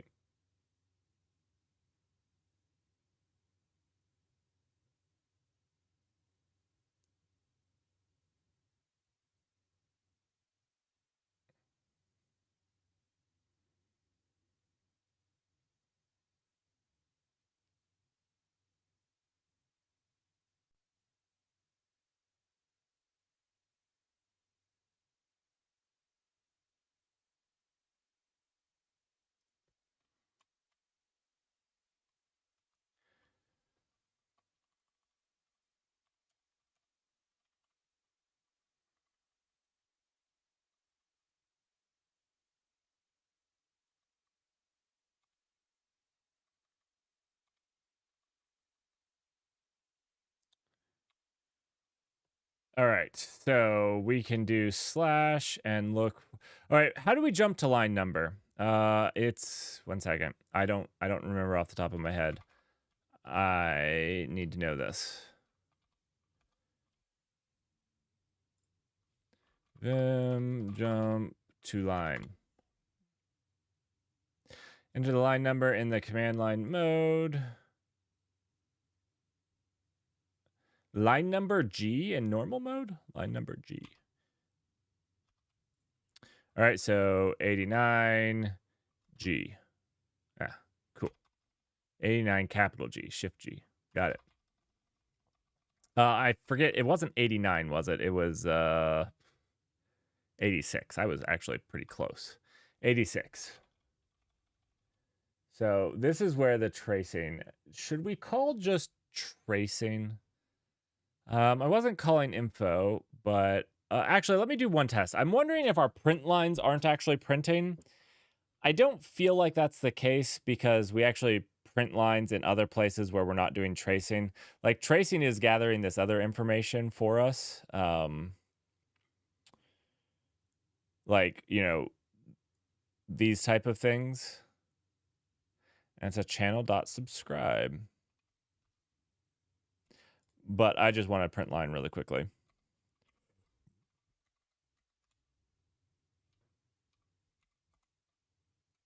Does this print?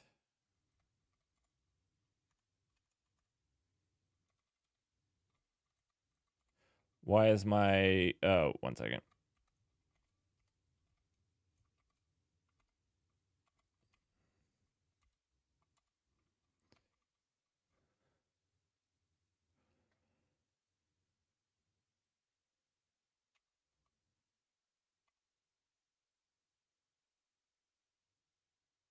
Okay, so it does print. It does print. Good, good, good. So we know we get at least here. Perfect. And we're putting in a nice empty line. Now we should get here too. This is a notification. So GD, we're going to be in here processing notifications.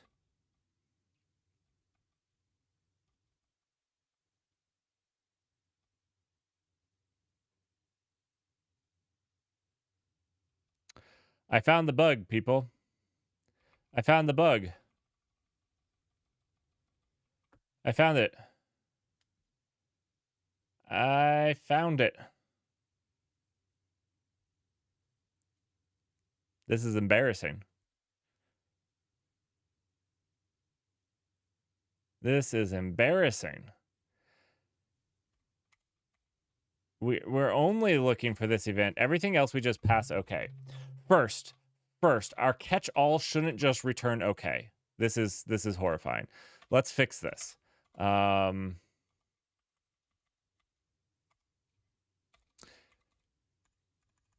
Let's fix this.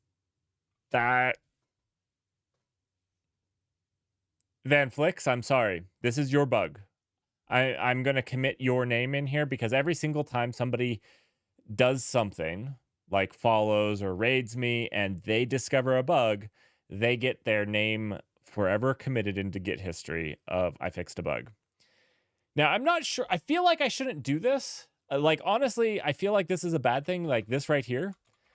I shouldn't have to support each one because I do this process welcome message where I basically do a generic parse of the message and put it into a generic thing. I did work to do that. So I think that this is just horrible that I did this. I can't believe myself. But let's at least print here. Let's do something. Like a natural disaster named after people. Bugs are now too. Yeah, except that like it's the person that discovered the bug, not the person who wrote the bug, because otherwise they'd all be named Merrick and it'd be pretty lame. But yes, 100%. You discover a bug, you get it named after you. And this is pretty bad. I'm sorry about this. I think locally when I've been testing like this, I've always just passed a follow message because I've always assumed that, you know, they should all follow the same pipe, and they should. And we'll fix it. We'll fix it.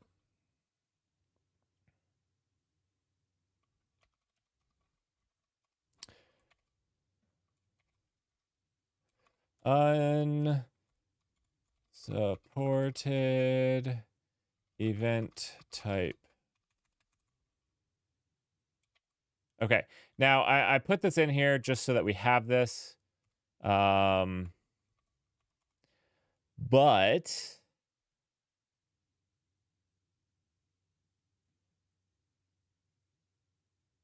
I think we should fix this. I feel like this shouldn't be the flow. Okay, so here we get a new Twitch event. Yeah. Look at this. We do this. So if we go to GD here, so GD is go to definition, just for all of you. This is literally parsing a generic message. It does any type of message. It does channel subscribe, whatnot. It does all of them and gives out this payload. And so like this kind of processes it into hours. But I think honestly, the whole thing here is we just get rid of the match. We do this for any event data. And if it's an event we don't support, we return an error from this. So like all of these have errors. It's an error with it's not supported. Okay. So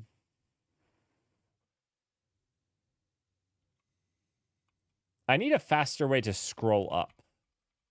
What is a faster way to scroll up? Vim fast way to scroll. Command mode. I often find myself scrolling the screen by half increments using Control U and Control D. Control U and Control D? It's not like Control J and K? It's not Control J and K? That would have made sense. Control U and Control D don't. I guess it's up and down. I guess that makes sense. but we're so used to J and K. Like that seems...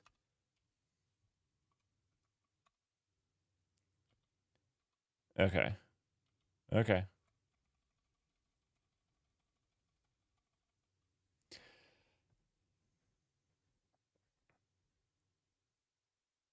All right, so what I think we need to do is we're just going to delete this.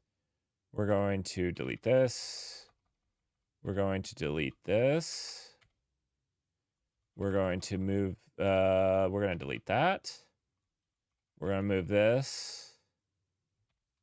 Back one? No, back two? Back two? Yeah, right there. We're going to move that there. Control F. Oh, no. What did that do? Maybe B will revert it? Wait, is that moving? Oh, that's like a whole page. Okay. Instead of half page. I think half page should be good enough. If I'm needing whole page, actually, this is getting kind of long. This probably needs broken up. All right. Did I just fix it by deleting code? I think I did. I kind of got lost where I was. One second. Let me find where I am again.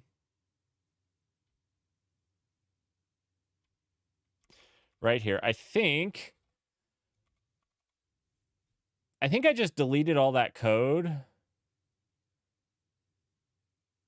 Yeah, so it's going to error if it's not a type that's supported, and it's just going to move on. I think I literally just deleted code and fixed it. Let's test this out.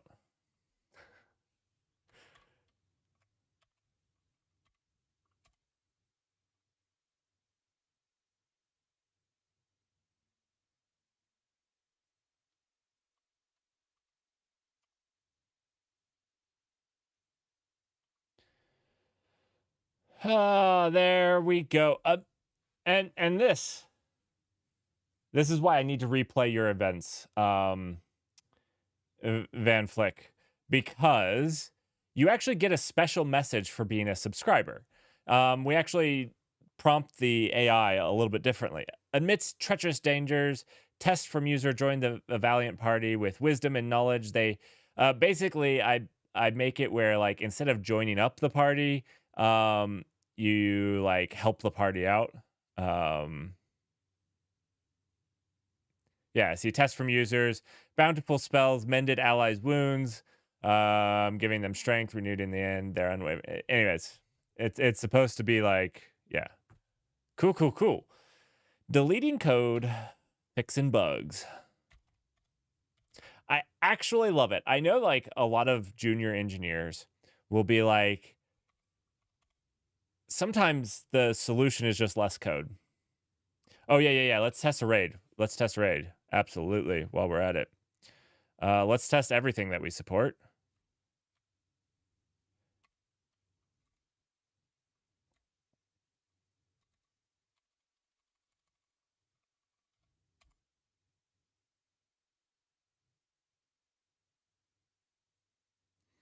In the realm of Adventures 5, diverse souls collected at the Grand Tavern. The charismatic balance, melody, and captivated all. I believe this 5 is coming from the number. One second. Let's actually look at the number that it said we're rating. Let's look at what it said. To broadcaster method created a from broadcast test from broad. Wait. Oh no. Oh, it said 5,000. Oh, man, this person rated me with 52,000 viewers. Okay, so I feel like 52,000 should be in this. I don't know why it came up with 5.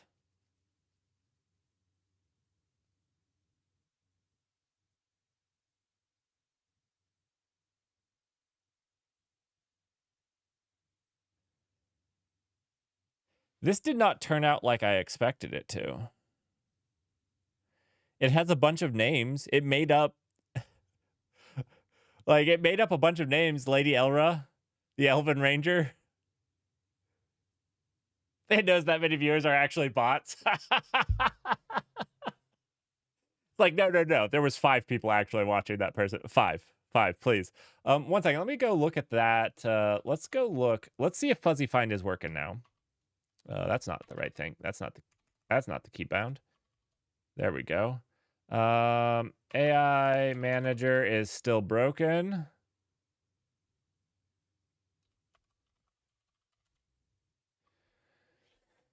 Let's look at this here, and I want to see what we told it, because this was a new raid event. I mean, like, it wasn't bad. It just wasn't good either.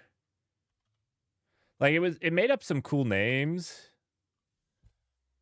Lady Elra, the Elven Ranger, like, it made up 5 names, but why 5? Like, it said, why 5?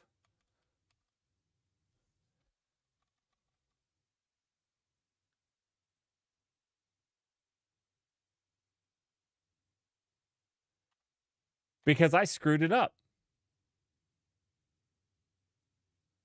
I didn't actually give it the number. Okay, we need to work that number into it. I feel like that number needs to be part of it. It can't just be, tell me about how that party joined forces.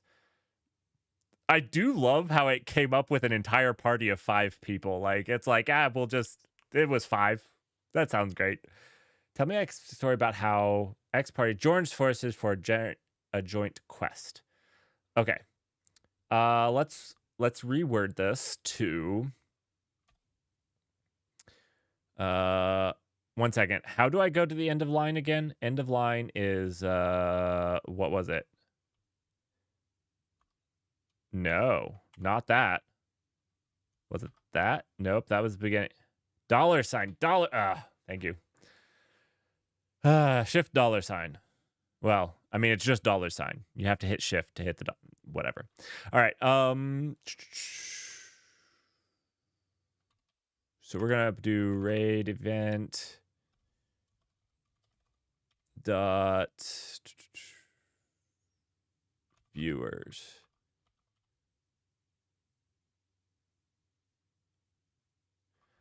I'm not sure why it's broken.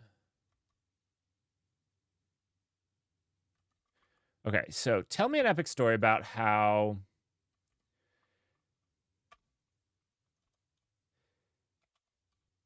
people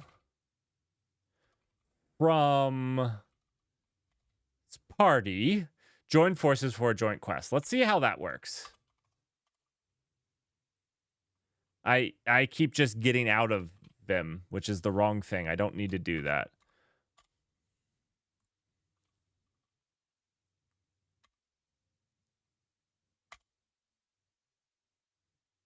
I'm so used to using Vim on one file where it's like, when I'm done with it, I'm just done, and I'm done with Vim, and I just write quit, and that's going to learn. All right, okay, so with 61,000 viewers, in the realm of, what? No, this is dumb. In the realm of 61,070s, 5 heroes. It really wants 5 heroes. No. Oh. Maybe I screwed that up. Let's look at how I let's look at how I did that.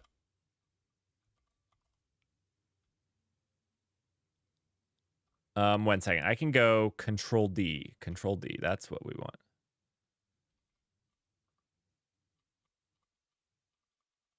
And then GD.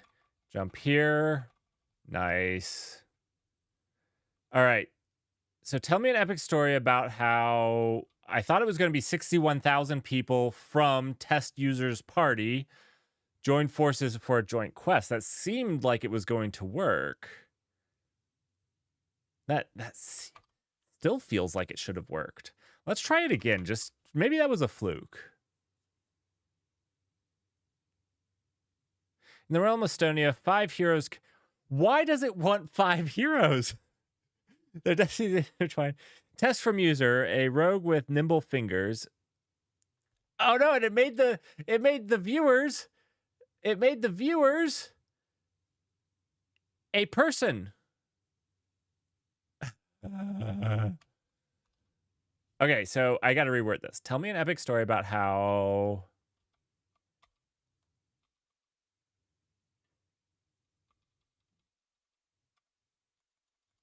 One second. How test from users party of. Oh, I'm actually a dum dum. I'm a dum dum. Do you guys want to know what I did? The broadcaster's name was here. I have these guys backwards. Yeah. Now, because yeah, positional arg error. Yep. Yep. All right, I can do that and then paste, and then I can come up here and put a comma. Oh, look at that. I'm getting a little bit faster at this, and I didn't do the quit. All right.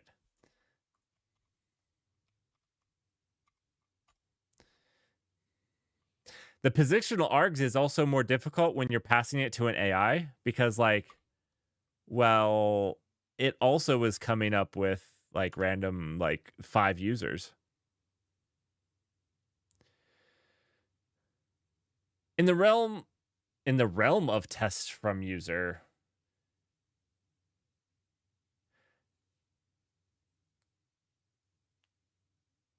I guess calling it a realm is fine. It's their realm, their Twitch channel. Yeah, that's fine.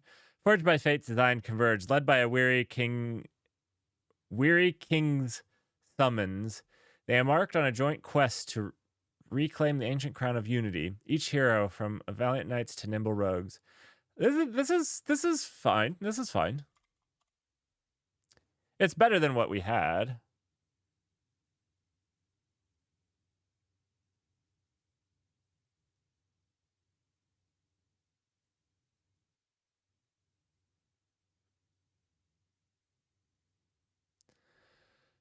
Trust bloom, binding them as friendly. Each providing their final battle. This one's a little, I don't know. Let's see. Maybe I need to do like the null party. Tell me an epic story about how X people from X parties joined forces with the null party for a joint quest.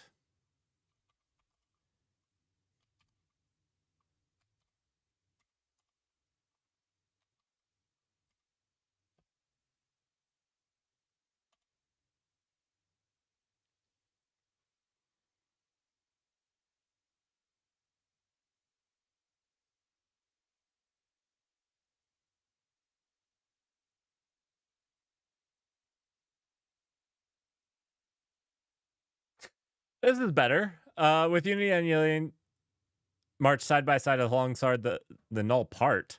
The null part? Excuse me. That was me. Excuse myself. I typed quit. I typed quit. Ah. Oh, no.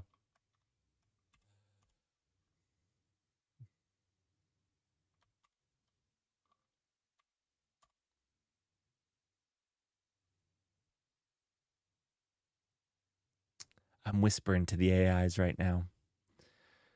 In a realm where power and chaos intertwined, tests from users' party, valiant warriors faced an insurmountable foe. Desperate, they sought aid from the enigmatic null part. I like this. This one's going well. This one is going well. Whose member posed arcane mastery. Reluctantly. Yeah, that's what. You know what this is called? Arcane mastery? Rust language. Reluctantly. I don't like the reluctantly. Come on. They forged an alliance with. This is pretty good. All right. I think this is good enough to commit. Let's see. We have at least one other. I keep exiting out of them. I'm a scrub. I'm a Vim scrub. Okay. Let's see. Go down. Is there another one we should check? Down, down, down. Okay, let's see. Channel raid, gift. This, let's test out this one. GD to go into that. Oops, oops, oops. Go back, go back. Go back with something. Control O maybe? Control O. Yeah, sweet. I don't want this. I want this. Yeah, GD here. All right. Yeah, this one is an interesting one. Let's test this one. What I don't know off the top of my head is this is not what it is. Channel gift sub is not.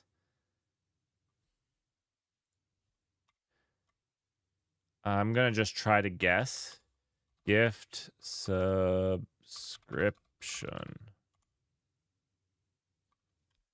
It's not that. Uh-oh, we're gonna have to go back to their docs, which... Oh, I have it already open, so we don't have to find it. Channel subscription gift. Okay. Okay. I was close. I was close to my guessing.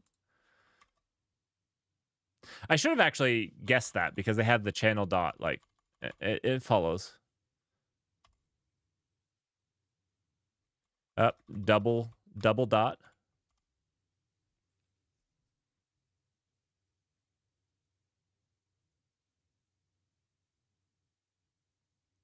Okay, so I think what this is meaning is that we're not subscribing to gifted subs.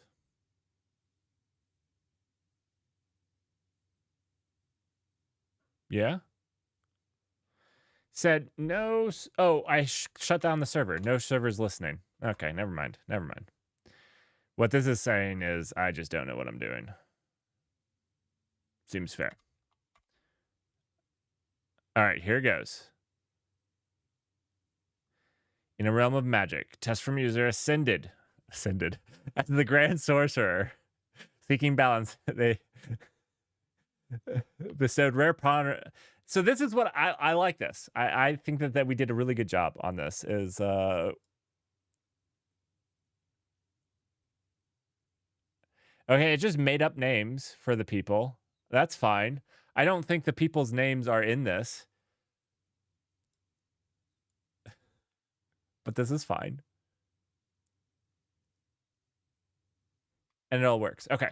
So let's can I fuzzy find with telescope on contents of files? So basically, can I grep with it? Can we grep with telescope? I don't know.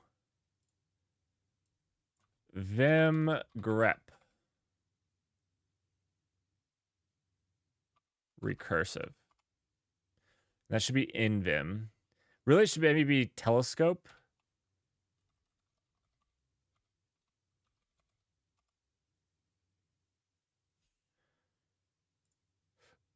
Uh-oh, we're back to Reddit on stream.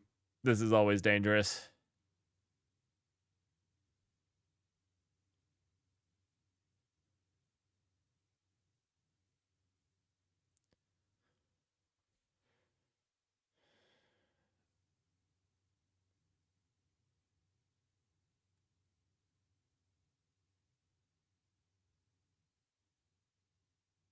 Okay, so I can live grep with telescope. Okay, let's try this.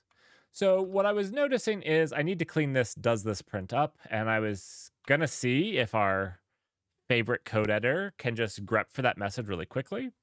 So we'll do control, no. Okay, we'll open this up, we'll paste. I think we can also make this like if we want to do this grep a lot, we can do that, but let's just do that. And then live grep, and we're going to live grep our does this print. Cool. Does... I don't know if that worked properly. And by I don't know...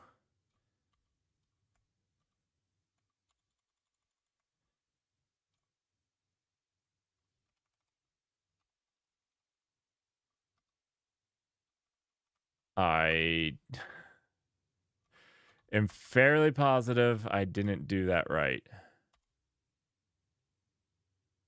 Does it have to be exact? Does live grep have to be exact?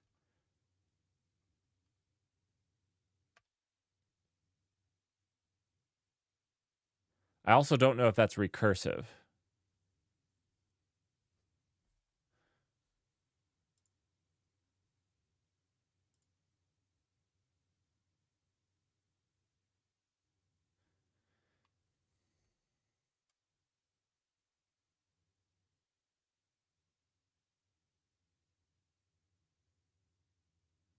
So in regular grep, I wouldn't need to match it like the full thing. I just have to have an exact match on the thing. So this should have worked just searching for does. It's grep, but so grep should have found this though because I did a capital D, like I did does exactly. So like it should have found that line because the whole line doesn't have to match perfectly, right? So doing does, I also don't know how to tell it to find because if I hit enter, it exits. I can do print working directory, right?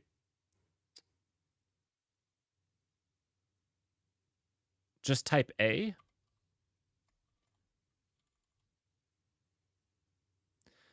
I don't think it's working at all. I agree with you. Just type A. A doesn't work. I don't know what that's doing. Oh, when live grepping. Okay, sorry. I need this. I don't remember what it was. I will definitely have to, if this works, I will have to make this a.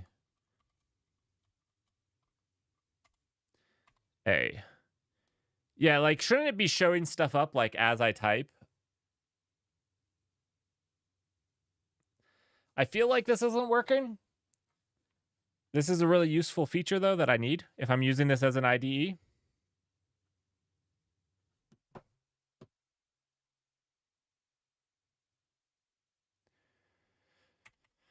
Okay, so I can just hit colon and then, oh, just like bash would. Okay. Yep. That's awesome. That's good.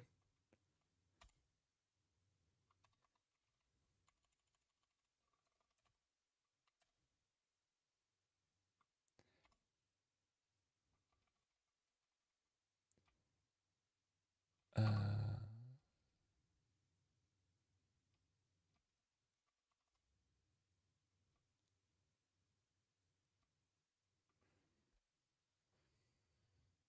Live grep works for you. We we have narrowed it down to a me problem. That's awesome. Um, how am I opening it? I just do invim dot. I could do invim without the dot. That also works. Let me try live grepping here. Colon up. Boom.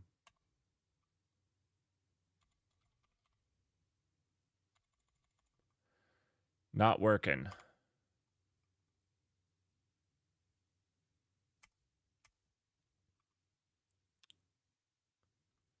Is there like a better way of opening it?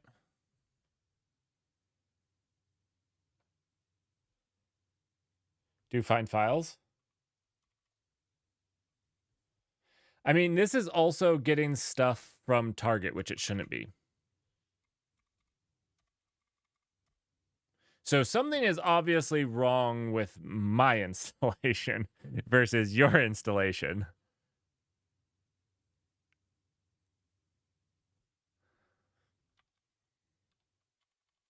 I always like want to go up and down with J and K.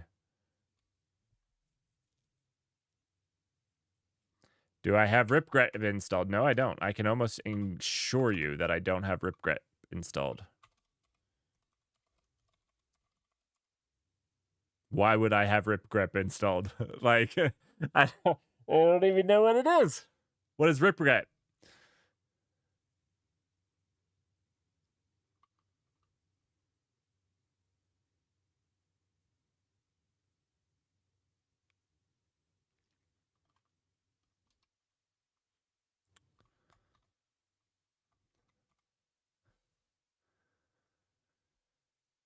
I can install it. Give me just a second. I just want to make sure everything's still working. I'm going to commit this. I am going to give, I want to say Sir Alan Flick, but it's Van Flick. Van Flick. Van Flick, his due. Actually, I wanted to delete that really quickly first. Which was, it was in the Twitch event listener. Twitch listener.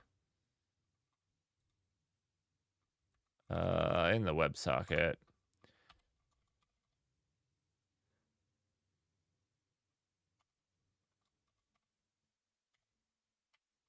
All right. I just got out of it like a noob again. I need to quit. I'm so accustomed to using Vim as just a one-off. I'd mess with a file, I close it. This is killing me.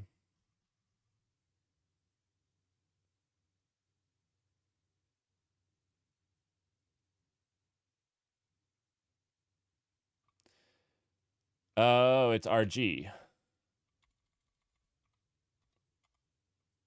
Still not found. But it might be for Telescope. I did not know that. That's a good to know. Maybe that's why some of the stuff isn't working.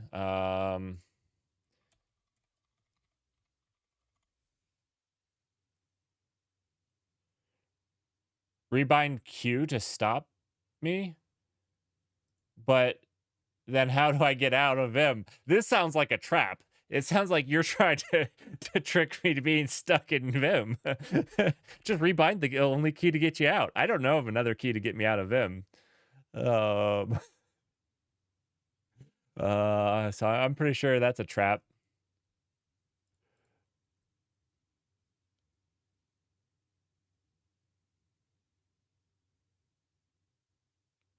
Oh, okay. You can just type out quit. Okay. Well, there you go. Suggested dependencies. All right. Is required for the live grep and grep string and is the first priority for find files. Oh, you know what? You know what? Maybe rip grep is doing the stuff for find files. And so maybe it falls back on something else, which is why mine isn't working the same as everyone else's.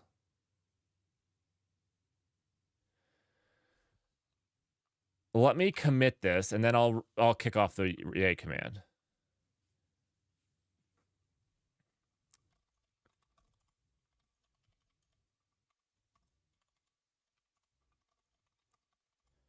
Yep.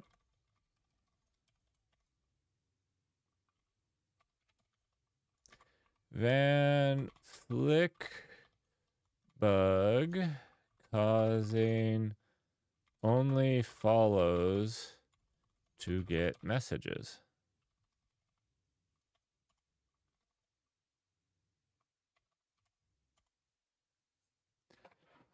We also need to build the Docker container for it. So we can do that. Docker build -t. You know what? Maybe this is in my history. Docker build -t. I need to get a GitHub action for this. I need to make a GitHub action for this because this is a little bit bad on my part.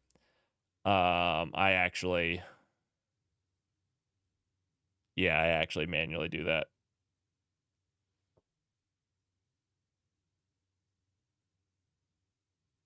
All right, and then we need to install, we pushed it, so we're safe. We need to install this. Is it a package in Arch? Is it a package in Arch? What am I looking for? Rip grep. Yeah, I'm gonna just try to rip grep.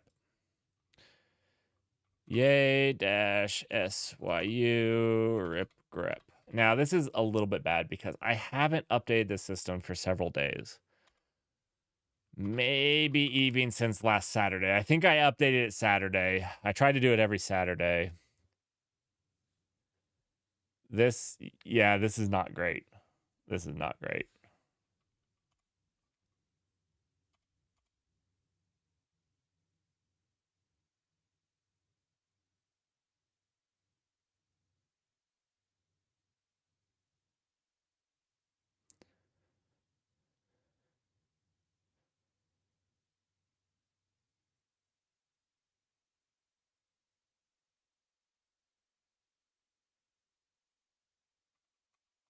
It's kind of too late.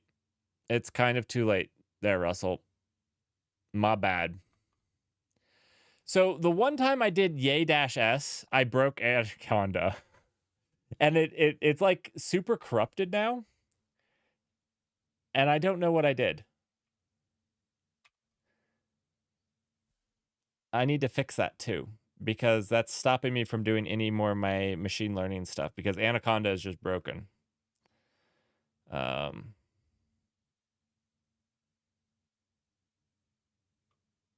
So I don't do yay-s. It's a trap. It's a trap.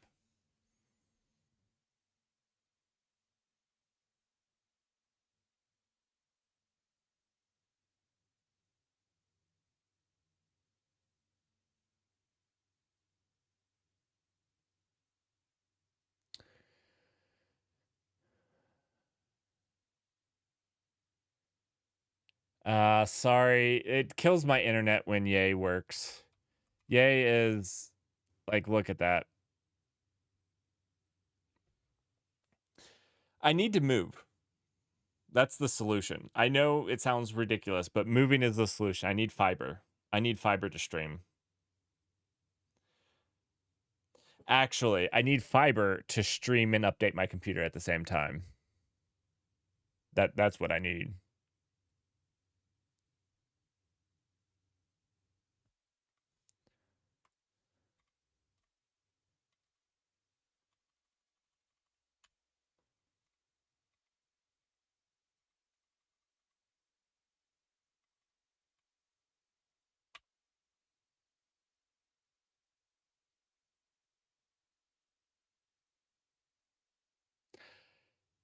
You know what?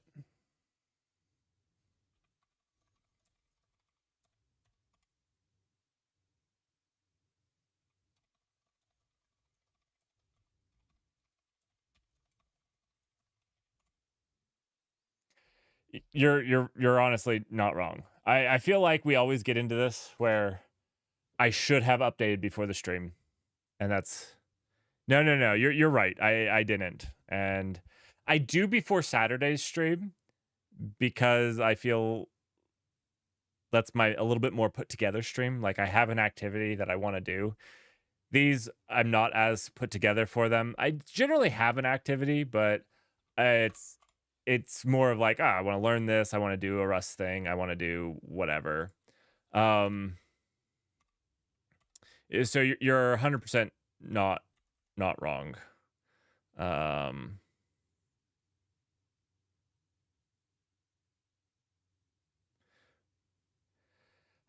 it, I've actually been scared of that, like updating it before the stream. So like for Saturday, I actually update it Friday night so that I'm in time for the stream and mostly there's not a whole lot going on.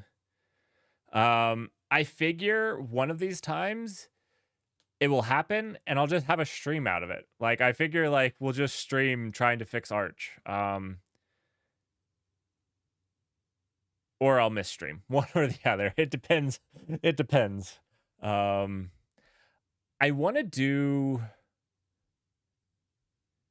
in October. In October, I want to do a weekend. I think I want to take a Friday off, and I want to do a Friday Saturday of let's build a Linux distribution from scratch. Not that we're building a new distribution, but like I want to do Linux from scratch, effectively Gen 2. And I want to do it as a learning experience because I haven't done it, and I think it would be really good for me and probably some other people, and I could probably make some videos out of it, out of the experience, and I think it would be a good learning experience. So I do want to do that.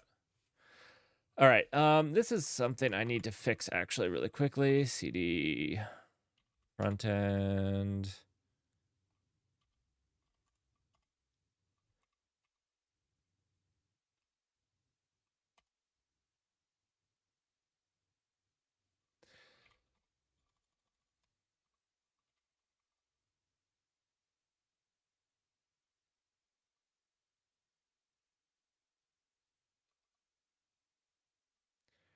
All right, I just built 114, not the front end piece of it.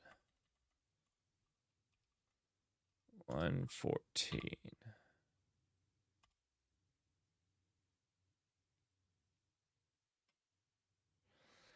22 megabytes seems kind of large. Seems a bit large. All right. Cool. Now let's do that fuzzy find. Colon up arrow.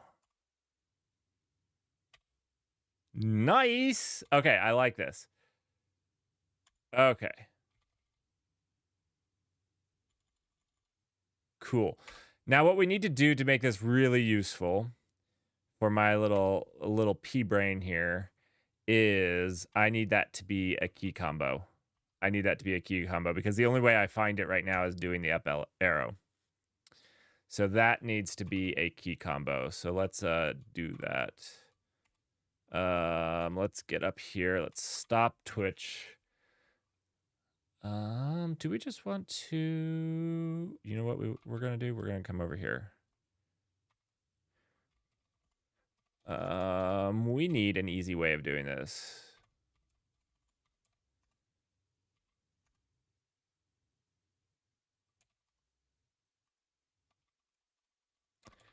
One of these days, I need to break apart my Lua. I need to break it apart. This one file. What am I even looking for? I need to go for my key maps. Basic key maps. All right, here we go.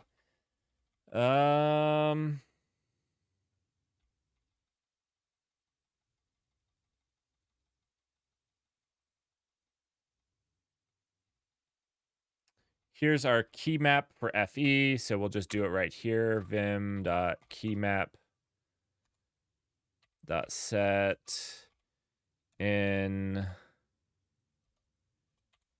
we're going to do. Oh no, do I already have it? Oh no.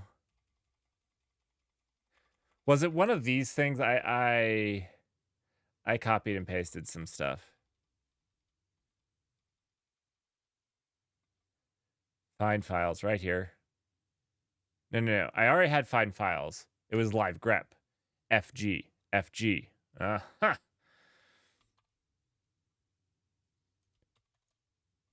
Oh. Nice. Okay. I can do FG. I copied and pasted these from somebody else. These might have come from TJ's thing. So like 90% of this file is from TJ. So I don't know everything that's in it because I didn't have the time to finish his video on everything that's in it. So I still need to do that. But awesome. These I copied from you, I think. I think I got the telescope stuff from you. So fair enough. Okay, cool. Awesome. So we're back to go now. We've got this. Let's.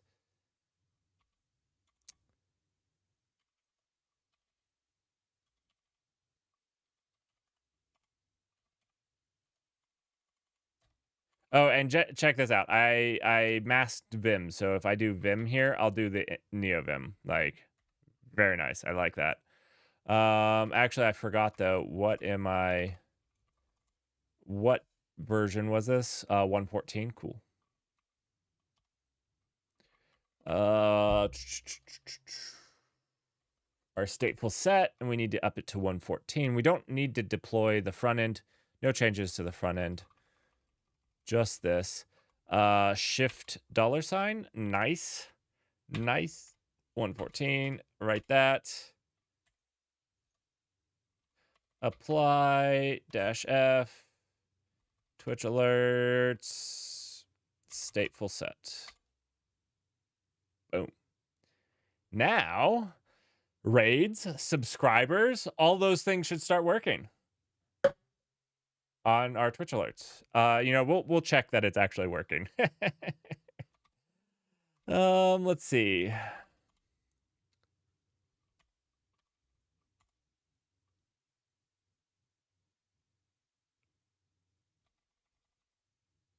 It hasn't, it's still in terminating. No one do anything. You follow right now, it will be lost. You follow right now, it's gone for good. It's just I only run one of these bad boys. And it looks like we're good. Yeah, we're back up and running. We're solid. Nice job. Nice job. Also, thank you. Without you guys, I'd still be all right. So we made a bug fix, which was literally just deleting code. My favorite type of bug fix. Now we can get back to writing some Go. That's why you knew it was FG.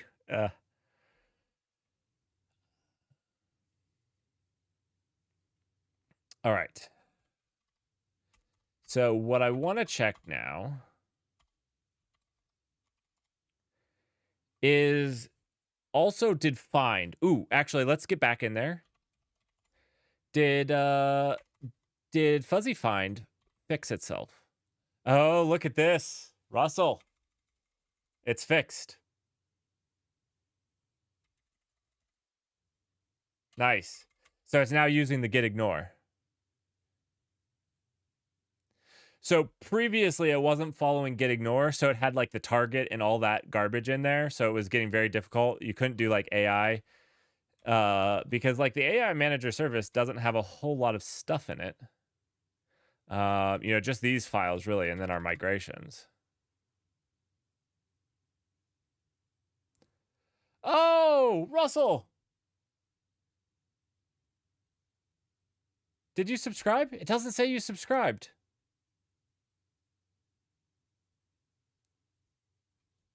Oh no. Oh no, did it not work? You said it worked, but I don't see it. Now I'm freaking out again. I've let enough people down today. Did I just miss it? Okay, it did work. Whew. Okay.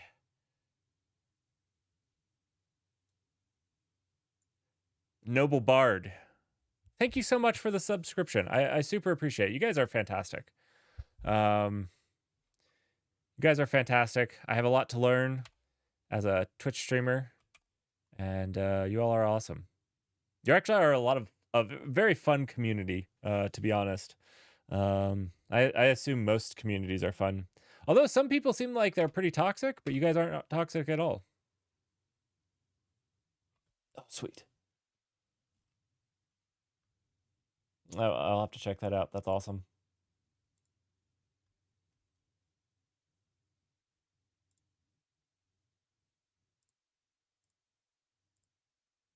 Sweet. I gave it a super reaction.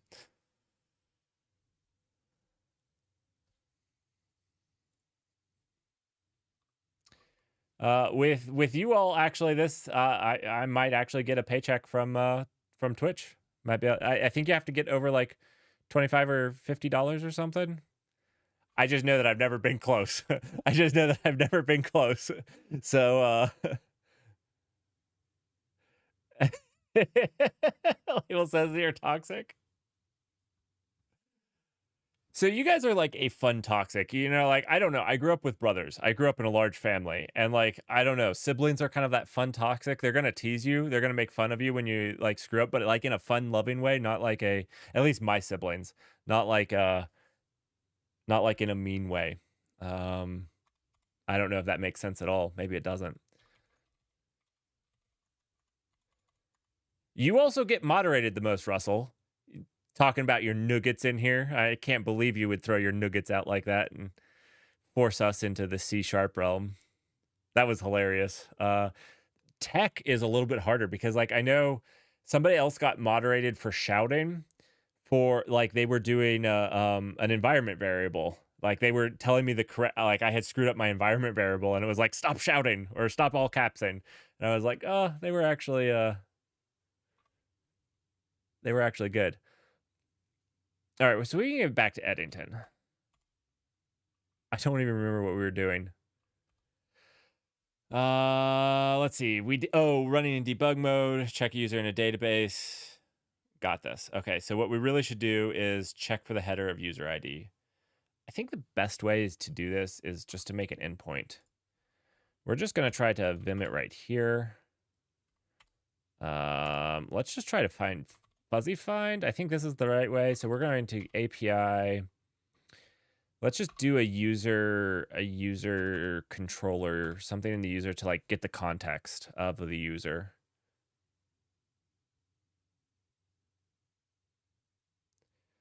Oh, do one lowercase and then the rest. That's a yeah, that's a pretty good. I actually, so um I took off Nightbot moderation of links, and I added it to Twitch. So basically, Twitch doesn't allow you to add a link unless if you've been a Twitch person, like you've been on Twitch for over 2 weeks, I think, and you're not banned in any other channels or something like that. I'll have to look it up again. And then basically, if those two things happen, you get you can post links, and we'll go with that until somebody gets me banned for a link or something. I also don't just open up links that I don't know. One second. I need to use D and up. D and up. I think half screen. I think the full screen was too much. I got disoriented of where I was.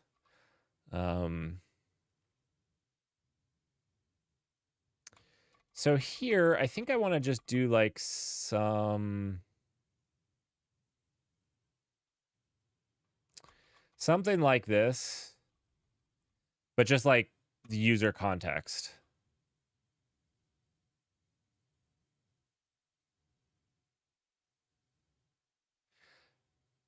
Oh, really? One streamer that has a rule that if account has less than 24 hours and they post in chat, they're instantly permabanned. So mine doesn't ban them. And actually, that's actually an interesting one. If your account is less than 24 hours, I'd like to just silence you, actually. Yeah, no, that you're right though. That does feel bad though. So I feel like I do every once in a while somebody comes in that's obviously a bot. But it's very rare. It's like maybe once every other week. Maybe it gets big more for bigger streamers.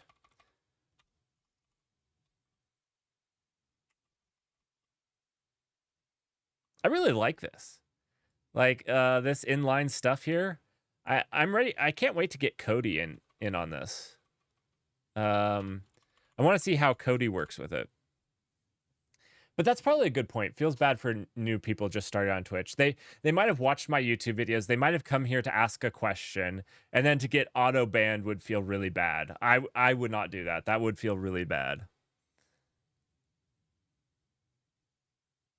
Let's just do like context. User context. And this would be get. Right. I already did a get user content. What? What? Where?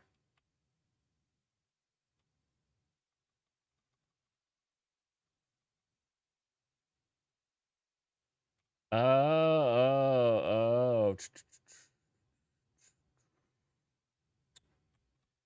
Okay, we need a different name. I did do that. Okay, wait. I need to do Control D. All right.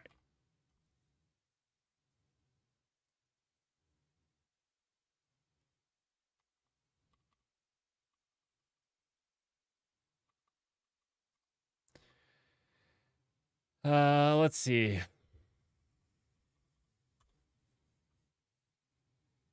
I don't know why sometimes I struggle with the names of this. I just want to get the user ID. We're just going to do get user ID because we just want to test that it's in the header. I could Wireshark this, but this feels easier. Maybe it doesn't.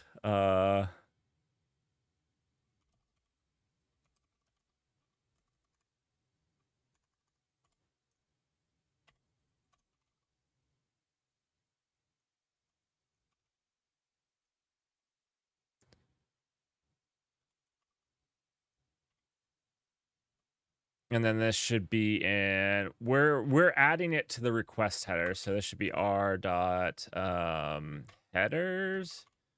R dot what's in it? It's headers, right?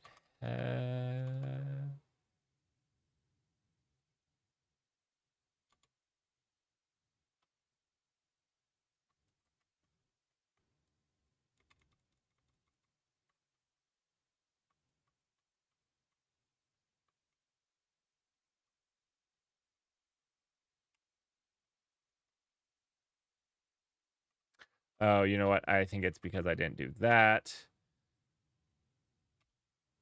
Okay. Now we're cooking. Yeah, okay. And now it should be headers, right? Yeah, header. And is header just a hash map?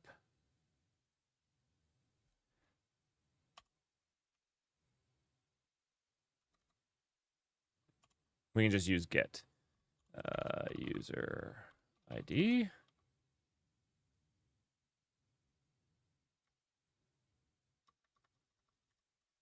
Hey everyone, how is everyone doing? So, you know what? I need to put the chat back to the right title. I'm learning to use Vim for more than just one file. I've used it on like opening up a configuration file and doing something like that, just like a one-off file, but I've never used it as an IDE. And so I'm learning that while I'm working on some Go projects. We just got done with some Rust. It was an emergency. Learning Vim as an IDE. So what I want to do is I want to give Vim a solid 2 weeks, see how I like it as an IDE. I actually ran into a problem with VS Code that's really more of a problem with Go, but Vim kind of solves this problem for me. And I'd like to be better anyways. So if you're just joining, yeah, that's what we're doing. And we're working on some Go. So hopefully you like at least one of those things.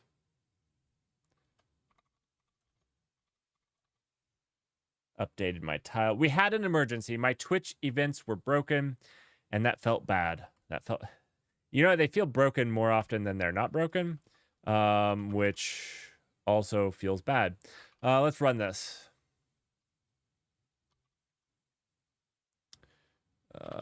We're in the wrong place now. Let me grab my bottle of water. Not a whole lot of water. It's a little stale.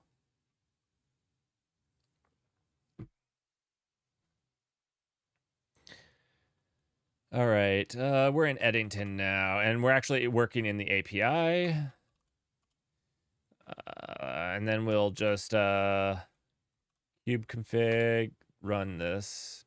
Noise. Now, does it see the new endpoint? Do we have it? Oh, you know what we didn't do? We didn't actually add this. We made a function, but it's not used. So let's, what is this? This is Control V, and I can highlight this. I can then yank it. I can Control U. Control U is not undo. It's go up. Control U, and where we register all of our stuff, which is, where's our register function? We have a register function. Here we go.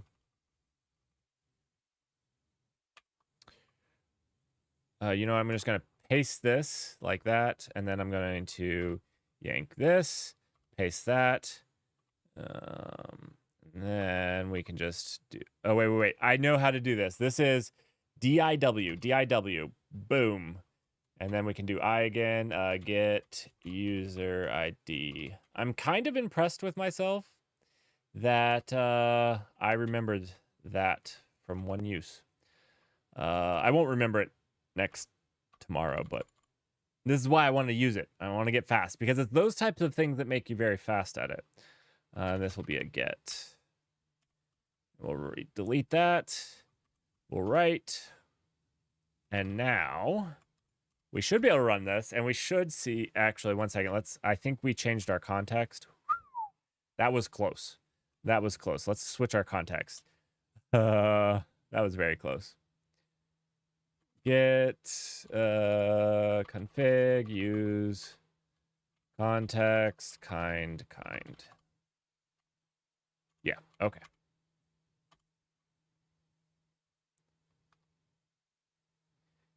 Now we should see a new one, because basically we walk the tree here. This is just in here for debugging purposes to make sure that we know. We should see users. Oh, this is a problem.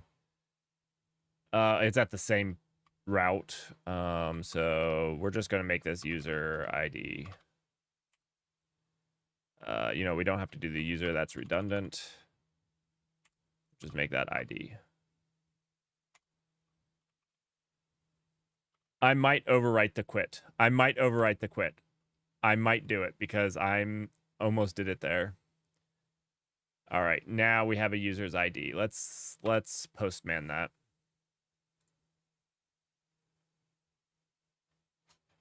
Then I want to write. Actually, so I'm at a struggling point because most of the stuff I've done so far is integration. Not so much unit test, but wait, how do I add request? There we go. Get. We're just going to copy and paste this. API v1 users. I think it's users ID. We can validate that. It is, yeah, users. Cool. Up, up, up. There we go. ID. And I think this should just work. 501 not implemented. Oh, no. Let's GD to go to this. Nice. Oh, I did tell it to return not implemented, but it should have printed on the command line. There we go. It did print on the command line. I could have Q echo a message, the command saying, type quit if you want to exit. That actually sounds really good. I want to do that. My question is, how do I override? So there is quit, but there's also like write and quit.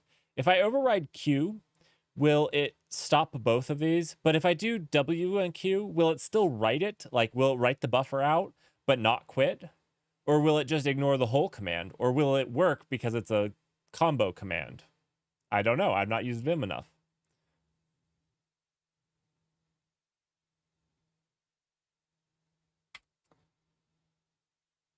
So this is not working.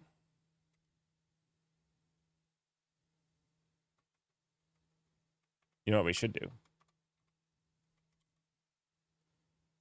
We could do this and %s it, but what we're going to do is we're going to do this, and we're just going to plus it. Just append that on the end there. Because I think I just screwed that up. It could be working. It could be. Since we're in debug, it should be 1, 2, 3, 4, 5. Yep, it's nothing at this point. It's not finding anything. In debug mode, our middle... Oh, you know what? Is this under middleware? Because if this doesn't have the middleware, let's find that. Main.go. Oh, I was one off. Main.go. API main.go. Let's recover. Yep.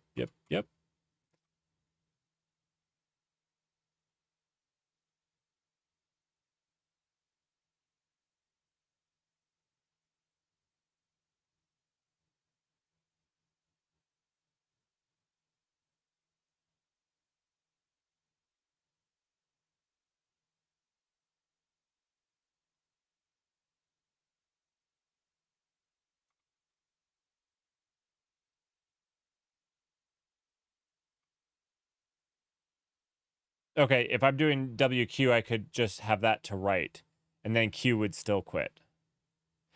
Write quit is my big one, because I'm like, I'm done here, and I just do write quit, and because I'm using it as an IDE, I really don't want to get out of it. I want to leave it here. Yeah.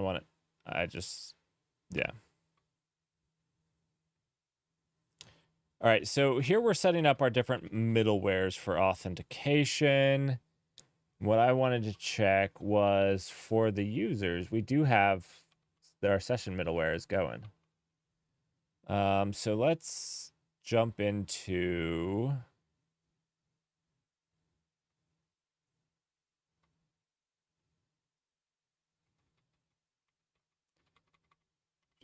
does this not user ID 1, 2, 3, 4?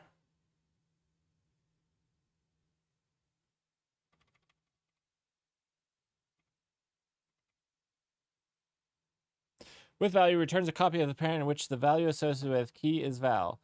The context value is only for request scope data that transmit, process, and APIs, not for processing optional parameters functions. The provided key must be compatible with and should not be of type string or any other built-in type to avoid collisions between one second. The provided key must be compatible and should not be of type string.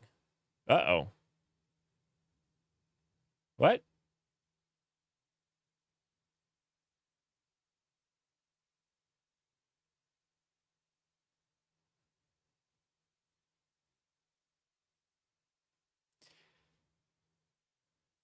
Oh, there's plugins to restore your session.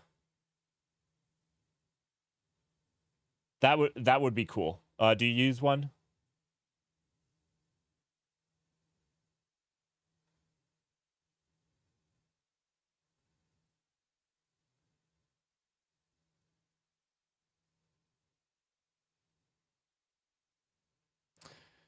That might be helpful. Now it's Control O to go back. Yeah. Okay. Cool.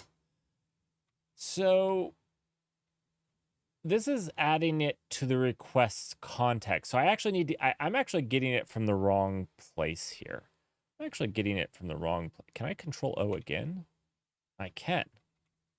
How do I go forward? If Control O is to go back, can I go forward too? Is that Control P? No, it's not Control P. I tried it though. Let's see if O is for operating backwards, then we should have J for jumping forward. It's also not Control J. Otherwise, it's I. Why didn't I think of the thing beside I or beside O? Gosh dang it. I tried P because, you know, that was beside it. And I was thinking forward should be to the right of go backwards. So to me, it would make sense that P was forward, but I got it. Okay. So actually, I think our bug is here in this users.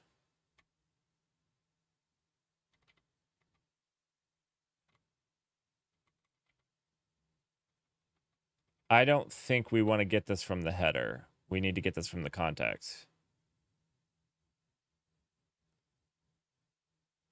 Dutch! Haven't seen you around for a while. How you doing?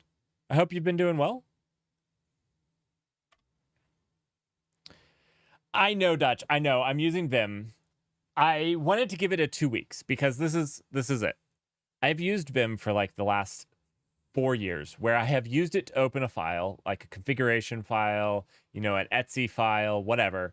And then I write and quit. And I, you know, part of it is like, I feel like I should know it better. I just feel like I should. And so I'm forcing myself to use it for 2 weeks. Oh, you got a second puppy? Nice. It's a Newfoundland, right? Second puppy is a Newfoundland.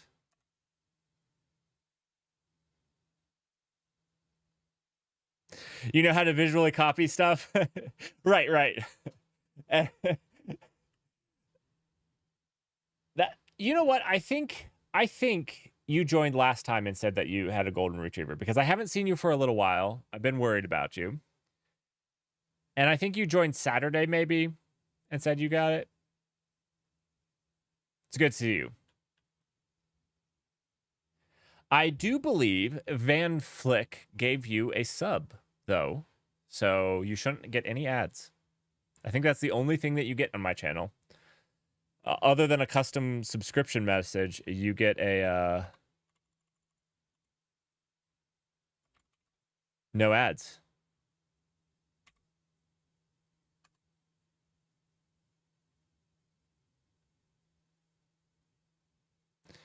Golden retrievers are the sweetest dogs, though. Really, they are.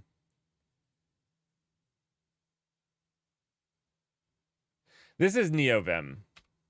I'm probably not cool enough to actually use straight Vim. Yeah. So this is returning the context.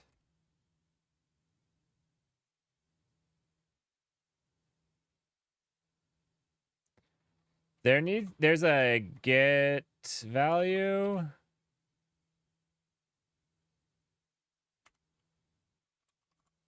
Oh. I almost quit. I almost quit out of that. wait, I need to look it up. I don't know off the top of my head. Golang context get value.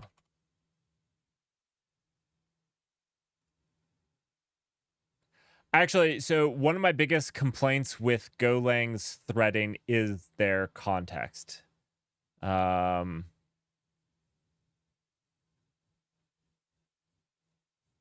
just want get value.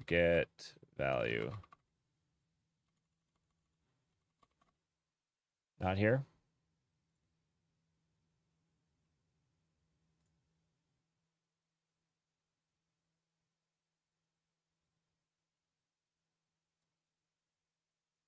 It's the context value. Okay, that's just. I wasn't seeing that in my auto complete. Yeah. Don't you just use channels? Okay, so Dutch. Yes, you just use channels and it's great. How do you cancel one? How do you cancel? And the answer would be that you use a context. But the problem is that context was a really, really bad way of canceling. It wasn't.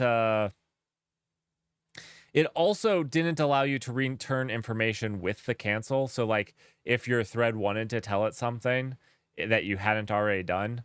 Now, they have actually fixed that in 121. There's actually an update that fixes the context. So, in 121, which this is only in 120, we need to update it to 121. There is an update for it.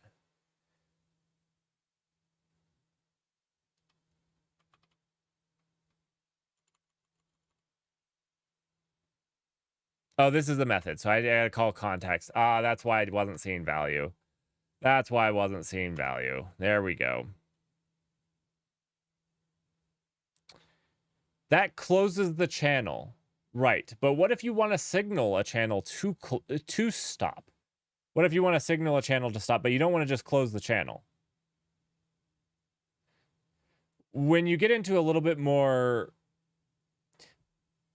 it was fine for microservices.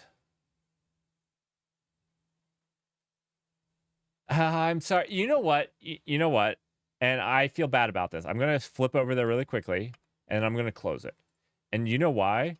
I found this plugin for Chrome. I don't use Chrome a whole lot, but I found this plugin with Chrome that makes everything dark. So I meant to be using Chrome for you guys so that I wouldn't flashbang you guys. That's it. No more flashbanging. It's done. Check this out. Pick a white, look, google.com. No flashbang. None. Won't happen again. I'm sorry about that. I actually got this just for that. Yes, Dark Reader. I think it was Dark Reader. I don't know off the top of my head. I was Googling stuff. I found out that a lot of those are like actually viruses, so you have to pick carefully.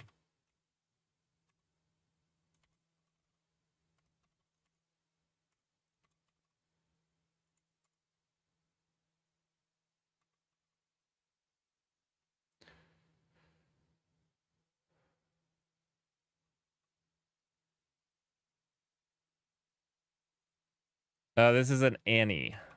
Okay. I got you.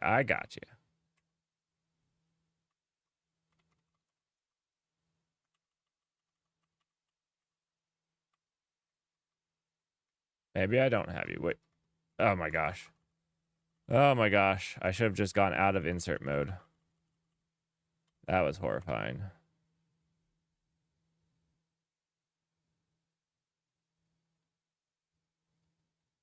I've never converted an Annie to a string.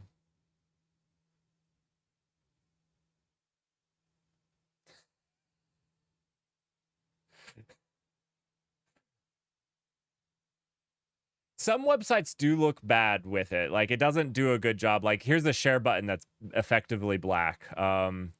It's not perfect, but I wanted to do it for streaming so that I didn't keep blinding people. It's pretty rough when you go from this to a white. Actually, it still kind of flashes white a little. I can't help that.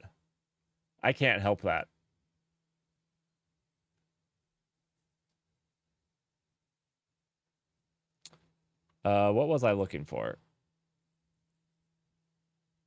Oh, string to, or any to string. Golang string, any to string. Ugh. Ugh.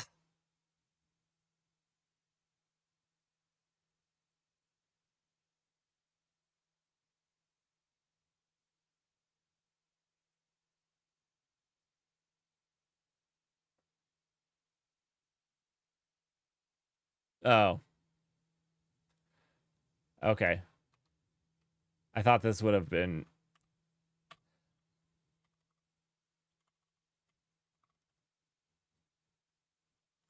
I was mistaken. I thought that this would be the same.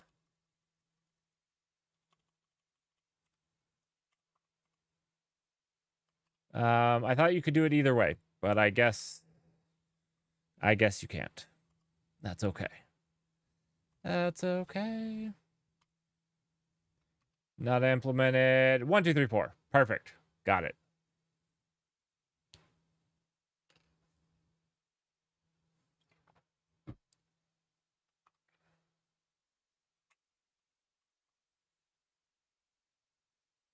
You can also use printf.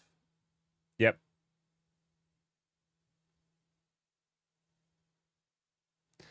I think this is. I personally like this better than sprintf.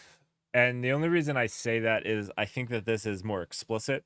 Like sprintf doesn't say that I had an anything. So here it says I'm explicitly saying I have an anything that I'm converted, like I'm forcing to be a string. I don't know. I mean, like, I think it's also fine. I'm not saying that sprintf.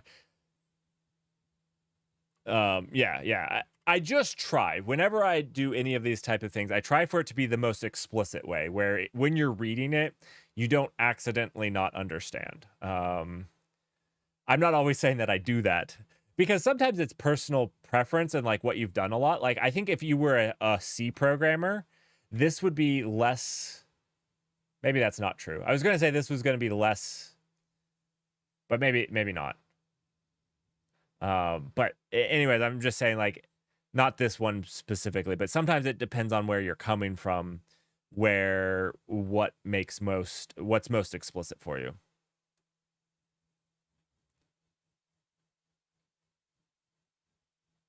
Oh, dude. Yes, Russell, this is how you cast.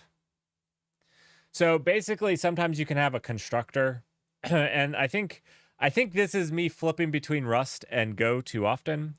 Because maybe this isn't Go at all, but I feel like it is Go. You can have like a constructor that will take it and you can make one off of it.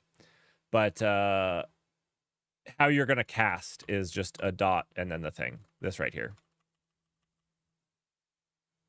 You said where's wait, Dutch. You're from Dutch, right? You probably said it in multiple languages too, right?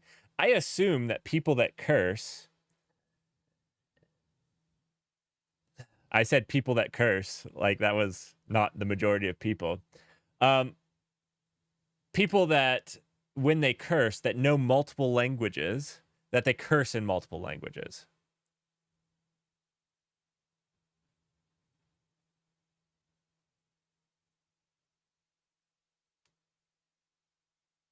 A lot of swear. uh, uh.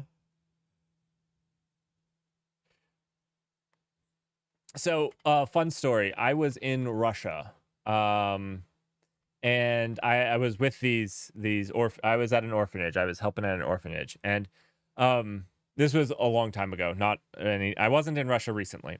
And these little kids were so I was trying to I was learning Russian, and so I was mostly just speaking Russian while I was there. And these little kids came up and they kept saying this thing over and over and over again to me, and I kept saying, "I'm sorry, could you please speak slower? Could you try different words?" I was trying to help me understand what they were saying. And they were getting angrier and angrier, and then finally they were like, это по-английски, and like it's English. And I was like, oh, it's English. They were cursing at me. Oh, they were like dropping every single English curse word they knew, and I was making them angry because I kept telling them I didn't understand, and I felt bad. I felt bad. I mean, they were cursing at me, which, you know, maybe. Yeah. Anyways, that's my funny while I was in Russia. Long time ago, though. So I would not go to Russia right now.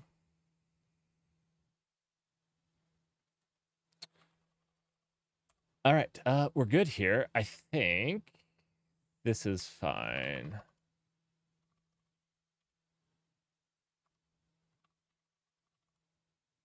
Oh, I just quit out of it. I have another terminal open, but whatever. Added user ID and tested. Cool.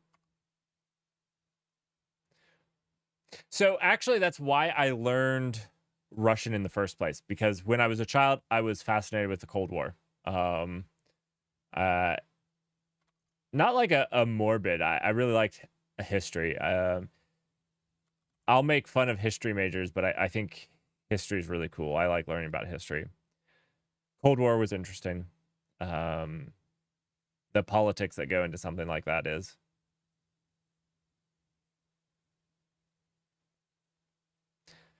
You're the second American developer on Twitch that learned Russian? Crap. I'm just following a trend here. I learned Russian before it was cool. I don't know that it's cool now. Actually, like I sometimes am guarded because like at this point, like it used to be something like I would put on, you know, I would be like kind of free about, but now I'm like, do I actually state that, or do I say that I speak Ukrainian? And it's like, but I don't really speak Ukrainian. I can kind of understand it a little bit. But like, I don't know. It's just a language.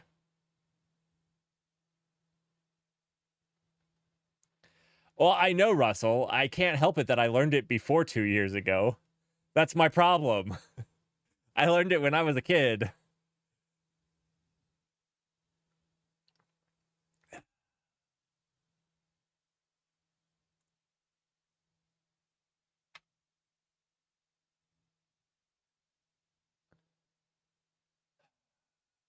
That's my problem, is like, and it's the only language I learned, so like I can't fall back to a third language. I don't have a third language. I can speak British English. I can talk about the boot of my car. Did I use NVChat? No, I used TJ. So I like TJ's thing. So I was looking this up. So NVChat looks cool. But I didn't pick NVChat for a couple of reasons. Well, I can talk about why, my thought process, if that matters to anybody, but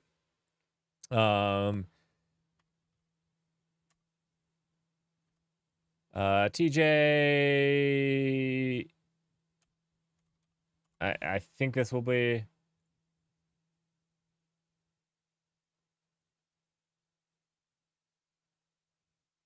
All right.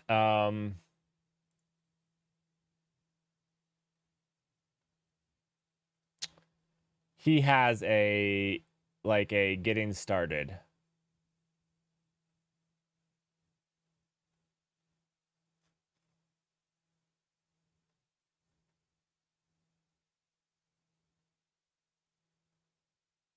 I thought it was going to be one of his pinned ones.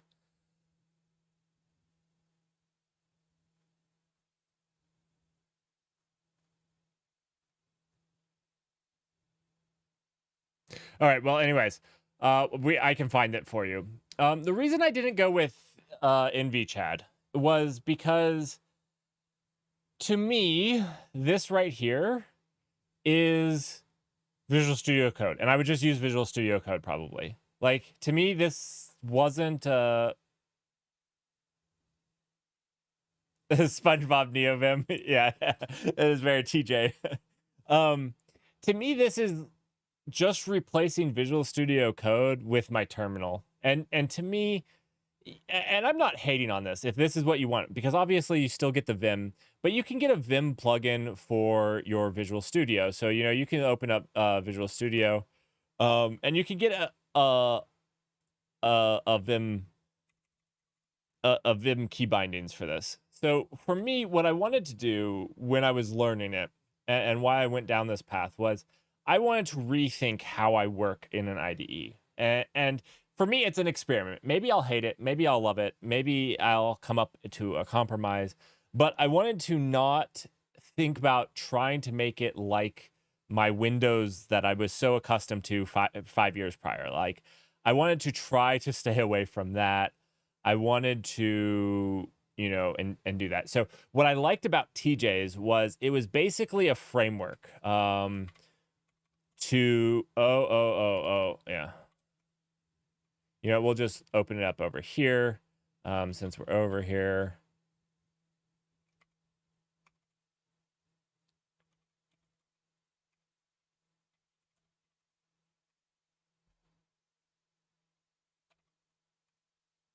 So basically, this is the library. It's very basic, and we can actually look at the. Actually, let's just open up this directory and we'll look at some of the stuff. But this is the README,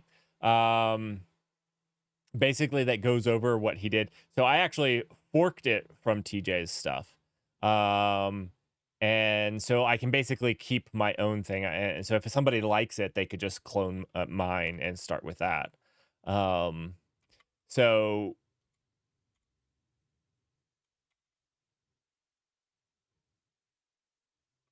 oh, this is crazy. This is like where I was, not what I opened, because I opened that, but I'm in Eddington. That's a little crazy. Okay, anyways.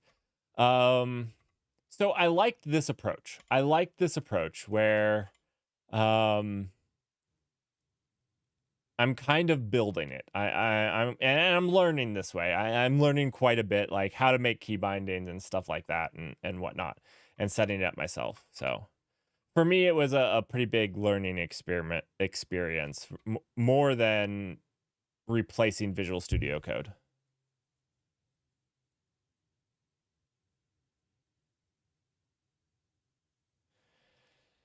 Yeah, so this was fairly easy. Now that I closed that, let me open that back up for you really quickly, because honestly, I took his, and for just now I've added telescope and I've added some other stuff, but if you go in here and you search for Go, next.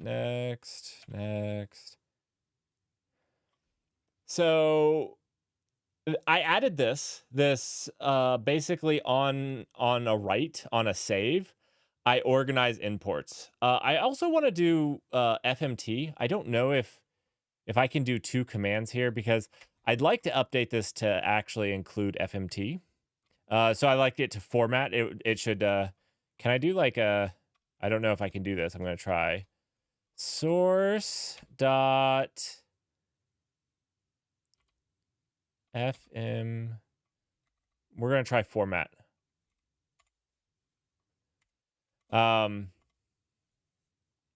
So basically on write, this does your imports. So you know how on save with Visual Studio Code, it will auto do your imports for you.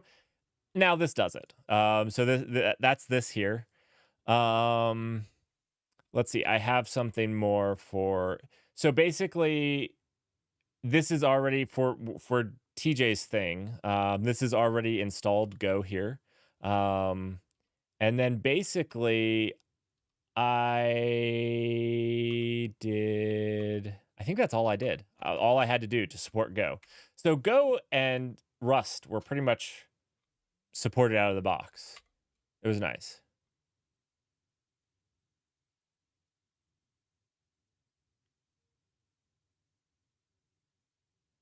It's a callback function, so you can have as many lines as you want. Not sure you'd put it on the same line, though. Oh, okay, so I made a boo-boo.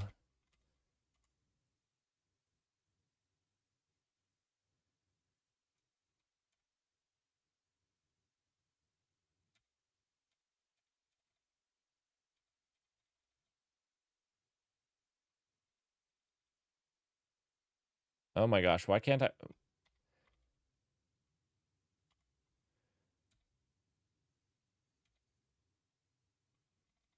Okay, so you said to put it on another line. I'll test it and see if it works. Let's see if that works. Let's quit out over here. Let's open up the API and we'll just hit up main. I need to. I don't know why I'm keep getting that. It's not like I have it open in two places. Okay, let's try screwing with this. Let's space this.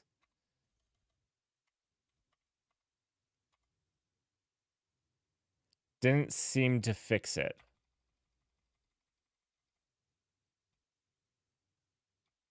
Let's delete OS. This should be an easy one. I don't know if the whole command's not working.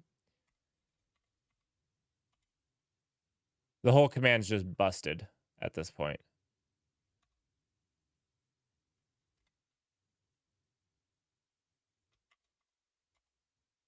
Oh, no code actions available. Okay, okay. So we don't want to do this. This is bad.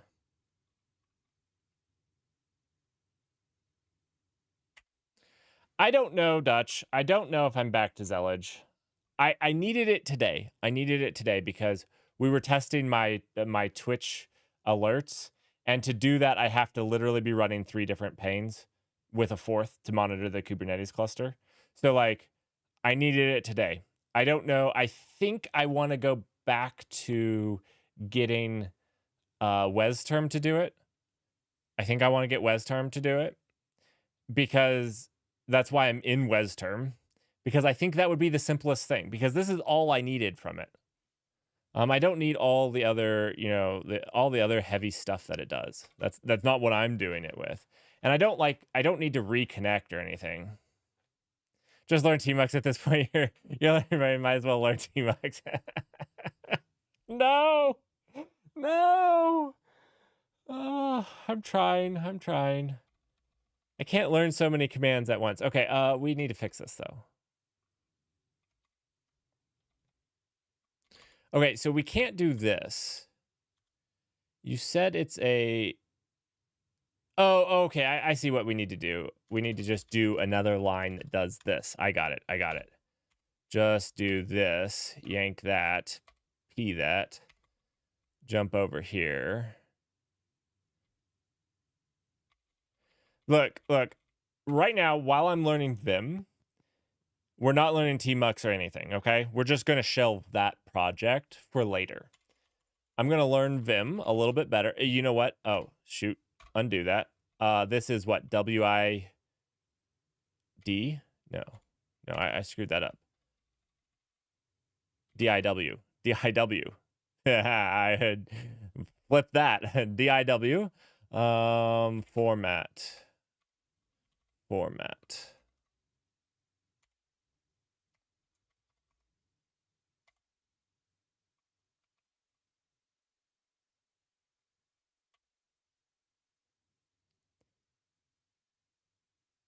Why do you say it like that, Russell? I am learning. I might be a little slow.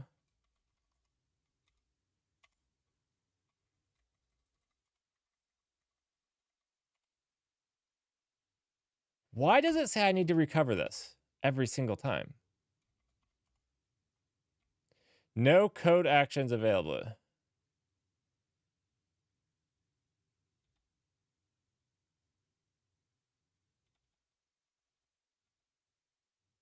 So it still doesn't like this.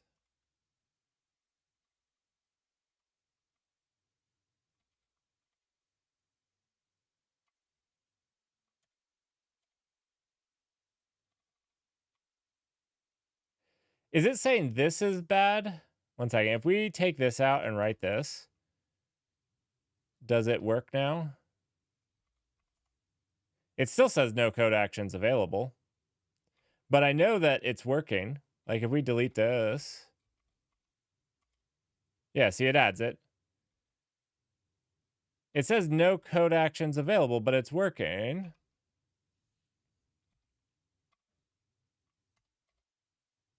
Oh, that's not what I wanted. I wanted, I guess I'll have to yank this.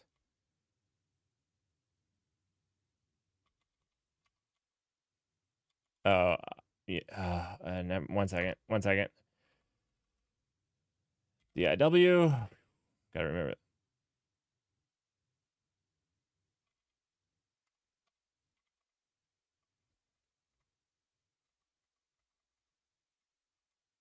Is it capital format?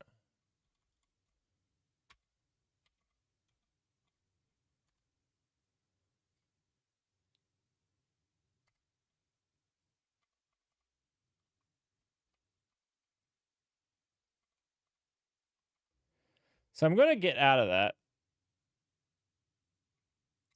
Yeah, so I go in here and like I go to the API and main, and it says found a swap file.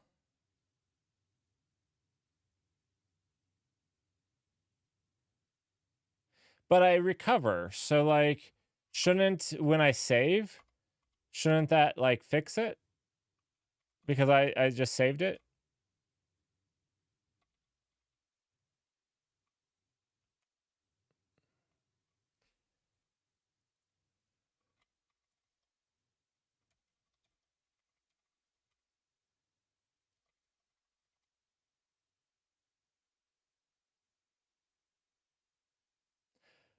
Oh, okay. I just need to go and delete the swap file. Okay.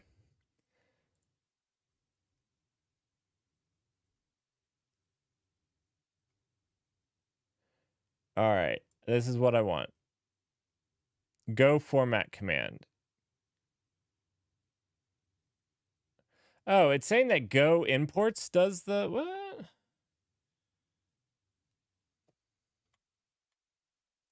This is Vim though. I want NeoVim.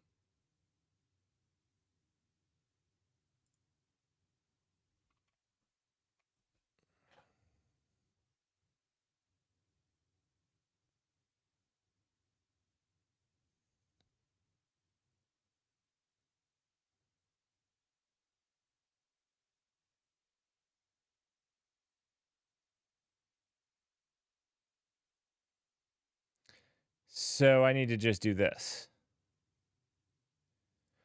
Go pulls. I'm using Go pulls.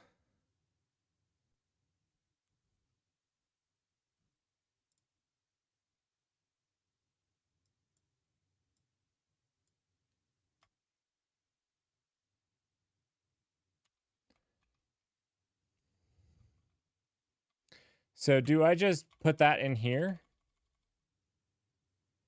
Oh, maybe I should just put that here. Actually, should I just delete this and put it here? Is that what I copied? That is not what I copied.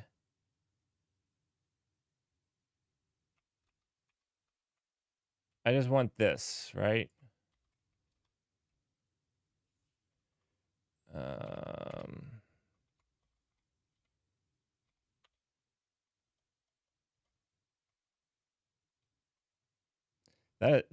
Oh, I forgot I'm in Zellige and Zellige doesn't do copy and paste correctly. Zellige doesn't do copy and paste correctly in WesTerm, which is very interesting. Okay. Lua. I don't think I need to do the Lua. I think I just want to do vim.lsp dot buff.format.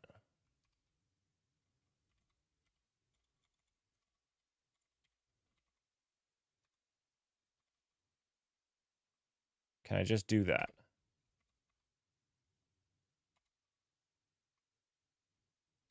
Let's test it.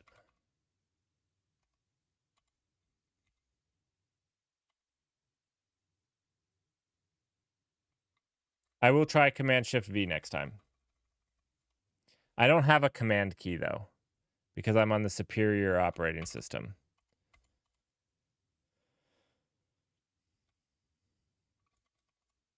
Ah, that worked. Sweet. Got it.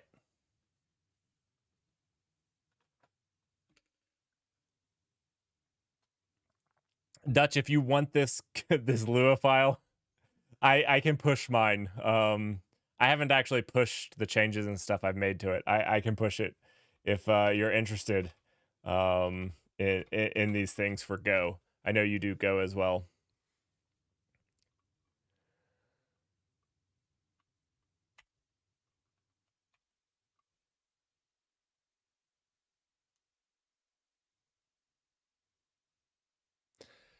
All right.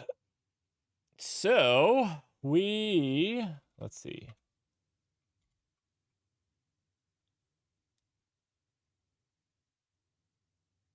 Oh, it orders imports differently.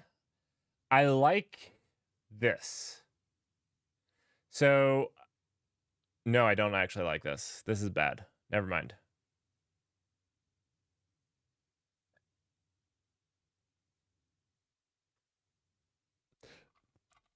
So,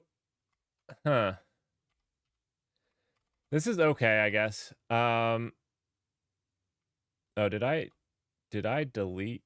How did that happen? Okay. This is fine. What did I do? Okay, I did something.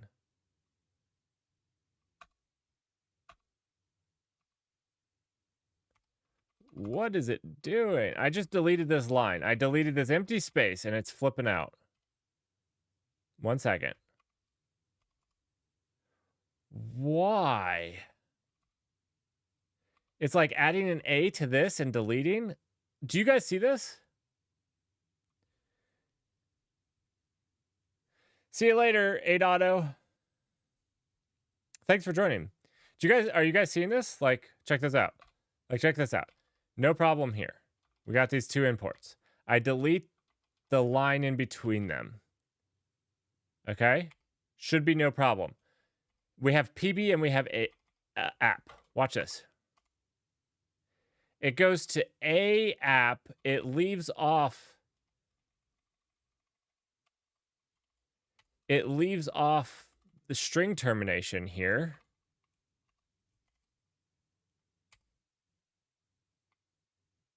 And it's screwed with the things in here. Look at this. Look at this. AI, it's screwed up everything in here. Do you guys see that? There needs to be a space between these two. These two need their space. These are warring clans right here, the PB and the app. They shall not touch. That is pretty bad. Okay, what I was going to say is I actually prefer everything that's mine, everything that's null channel, to be together. So these here, these here. I was going, nope, that's not what I wanted to do. I wanted to do this. I would like these to be down here. Now, I don't know if this is going to get terrifying or not. This auto import isn't actually formatting the imports.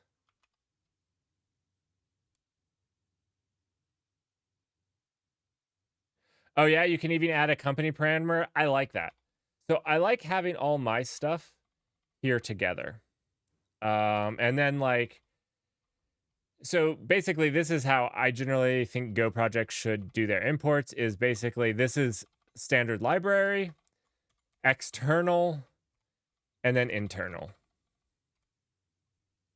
I say Go, but I like that about just about any project, to have that standard delineation.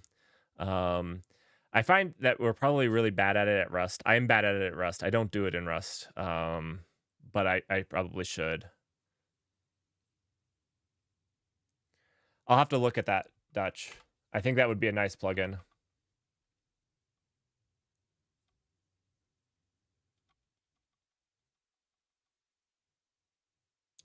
All right.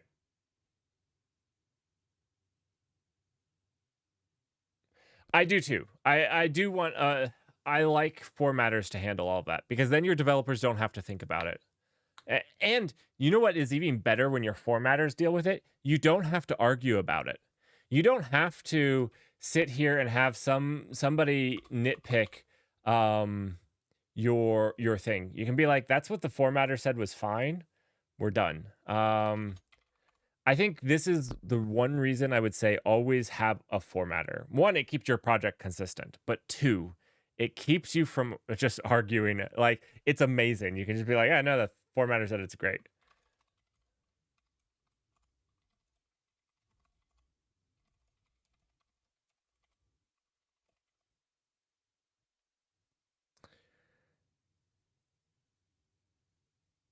And yeah, you don't want to spend time thinking about your imports, or did you tab everything correctly? Did you get perfect tabs? Because Go uses tabs.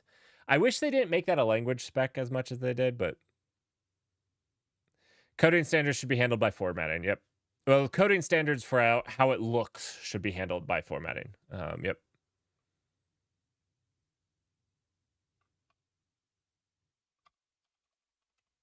I guess I really didn't need to put that.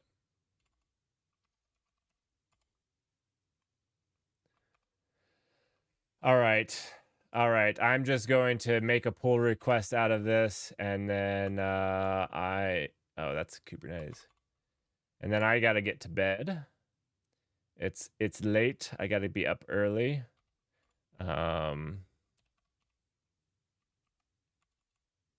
gosh.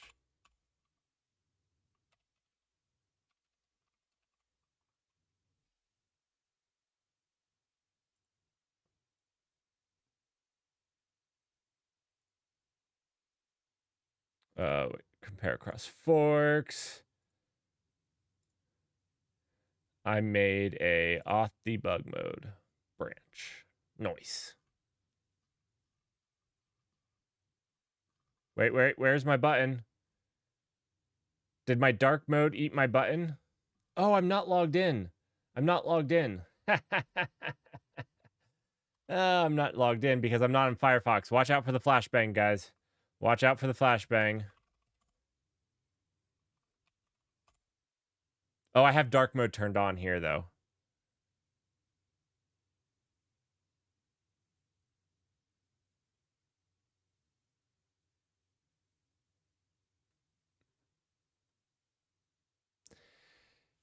So, Russell, are you talking about a project that hasn't had an auto formatter run?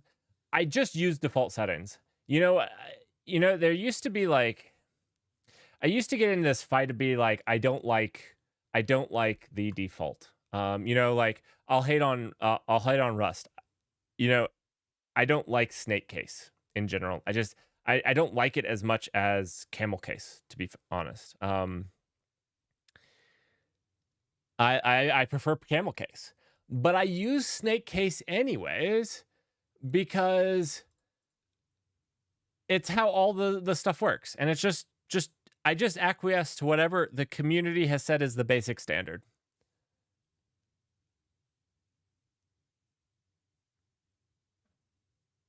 Oh, you've had to work on crafted files that didn't auto format. Oh, I'm sorry, that's rough. Uh-oh, we have tests not passing. What? Oh no. Oh no. Oh no, I didn't. Oh no, I did bad. Maybe I need to have vet run as well.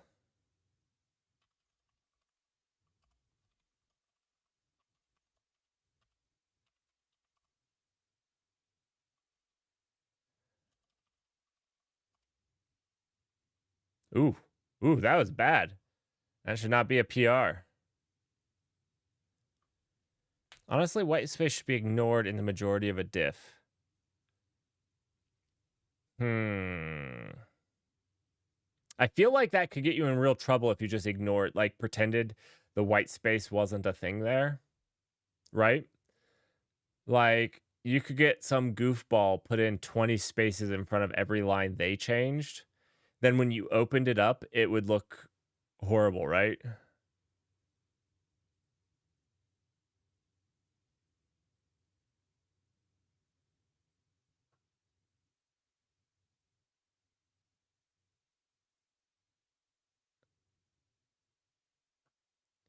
Oh, you mean like a new white line? Oh, okay. Sorry, I thought you were talking about like white space. I was like, man, you'd get some character that slides that in because no one would realize that they put 20 spaces in front of every line they committed. I wouldn't do it, of course. I wouldn't do it, of course. Um,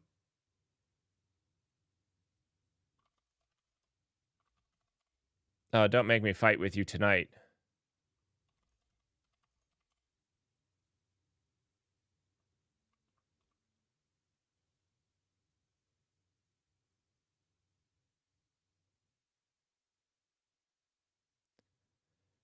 Oh, yeah, yeah, yeah. No, no. If you swap lines, you should diff. That would really screw you. But I get it, Russell. Like you just need to have editor configs or standard tooling. Like I for Rust, I just use Rust FMT. Like that's it's it. Just use the standard tool. And you know, I even like in Rust, I don't like where the last thing that you write shouldn't have return. Like that's how Rust does it. I don't like that. I prefer the explicit return. But I try to do it because it just follows all the tools guidelines, Clippy specifically. And so like it's like I could make exceptions, but like I'm just trying to not have that argument, not deal with it anymore. Just do it how they expected it, and as long as it's not a big deal. And I've never really had it be a big deal. I've never really had it be a big deal.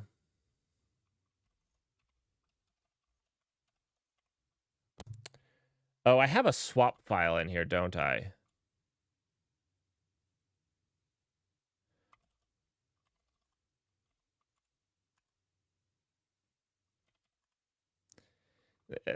The delete me is a binary, so that wouldn't have gotten put in anyway. Oh, yeah, maybe it did get committed. Uh-oh. Somebody's getting fired. Do I have a swap file here? Is it like dot swap?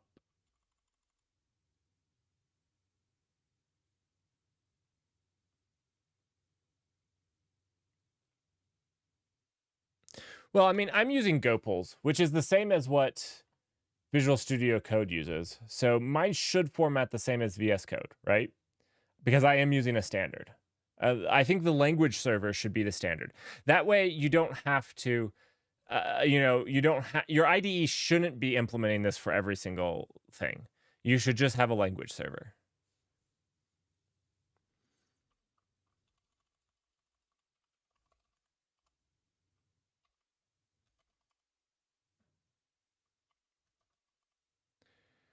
Do I not have like a dot swap file here?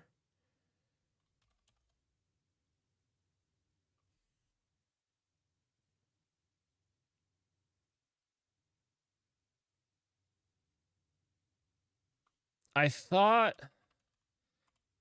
See, it's saying I have a swap file.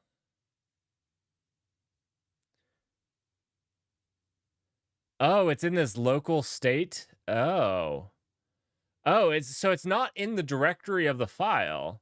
It's in some like hidden place. Oh, is this NeoVim? I thought Vim dropped it in the. I thought Vim dropped it. I thought for sure Vim dropped it in the same directory.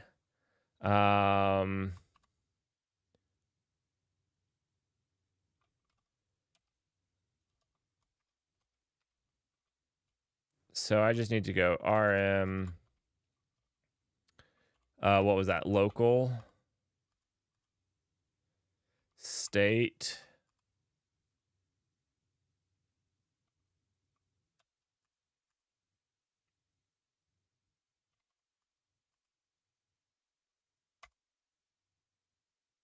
Okay.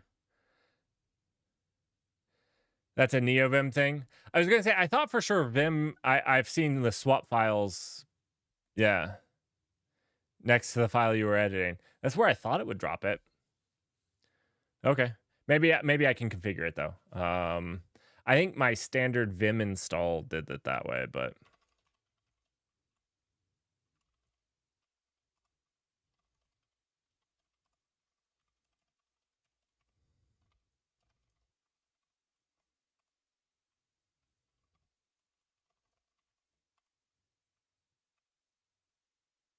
All right. And this. Oh, I'm in not Firefox again.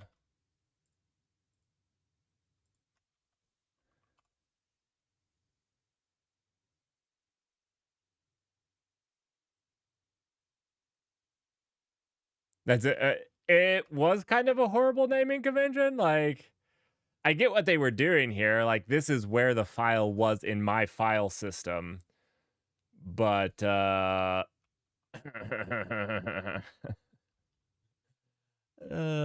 okay. Wait. Wait, Lynn failed again? I hate.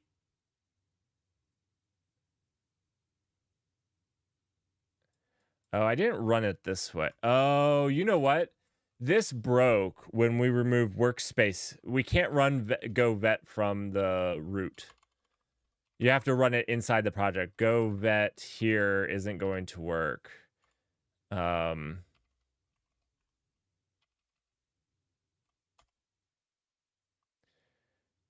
this isn't going to work. So we're actually going to need to update our action. Because vet is working in the API. We just have to update the action now.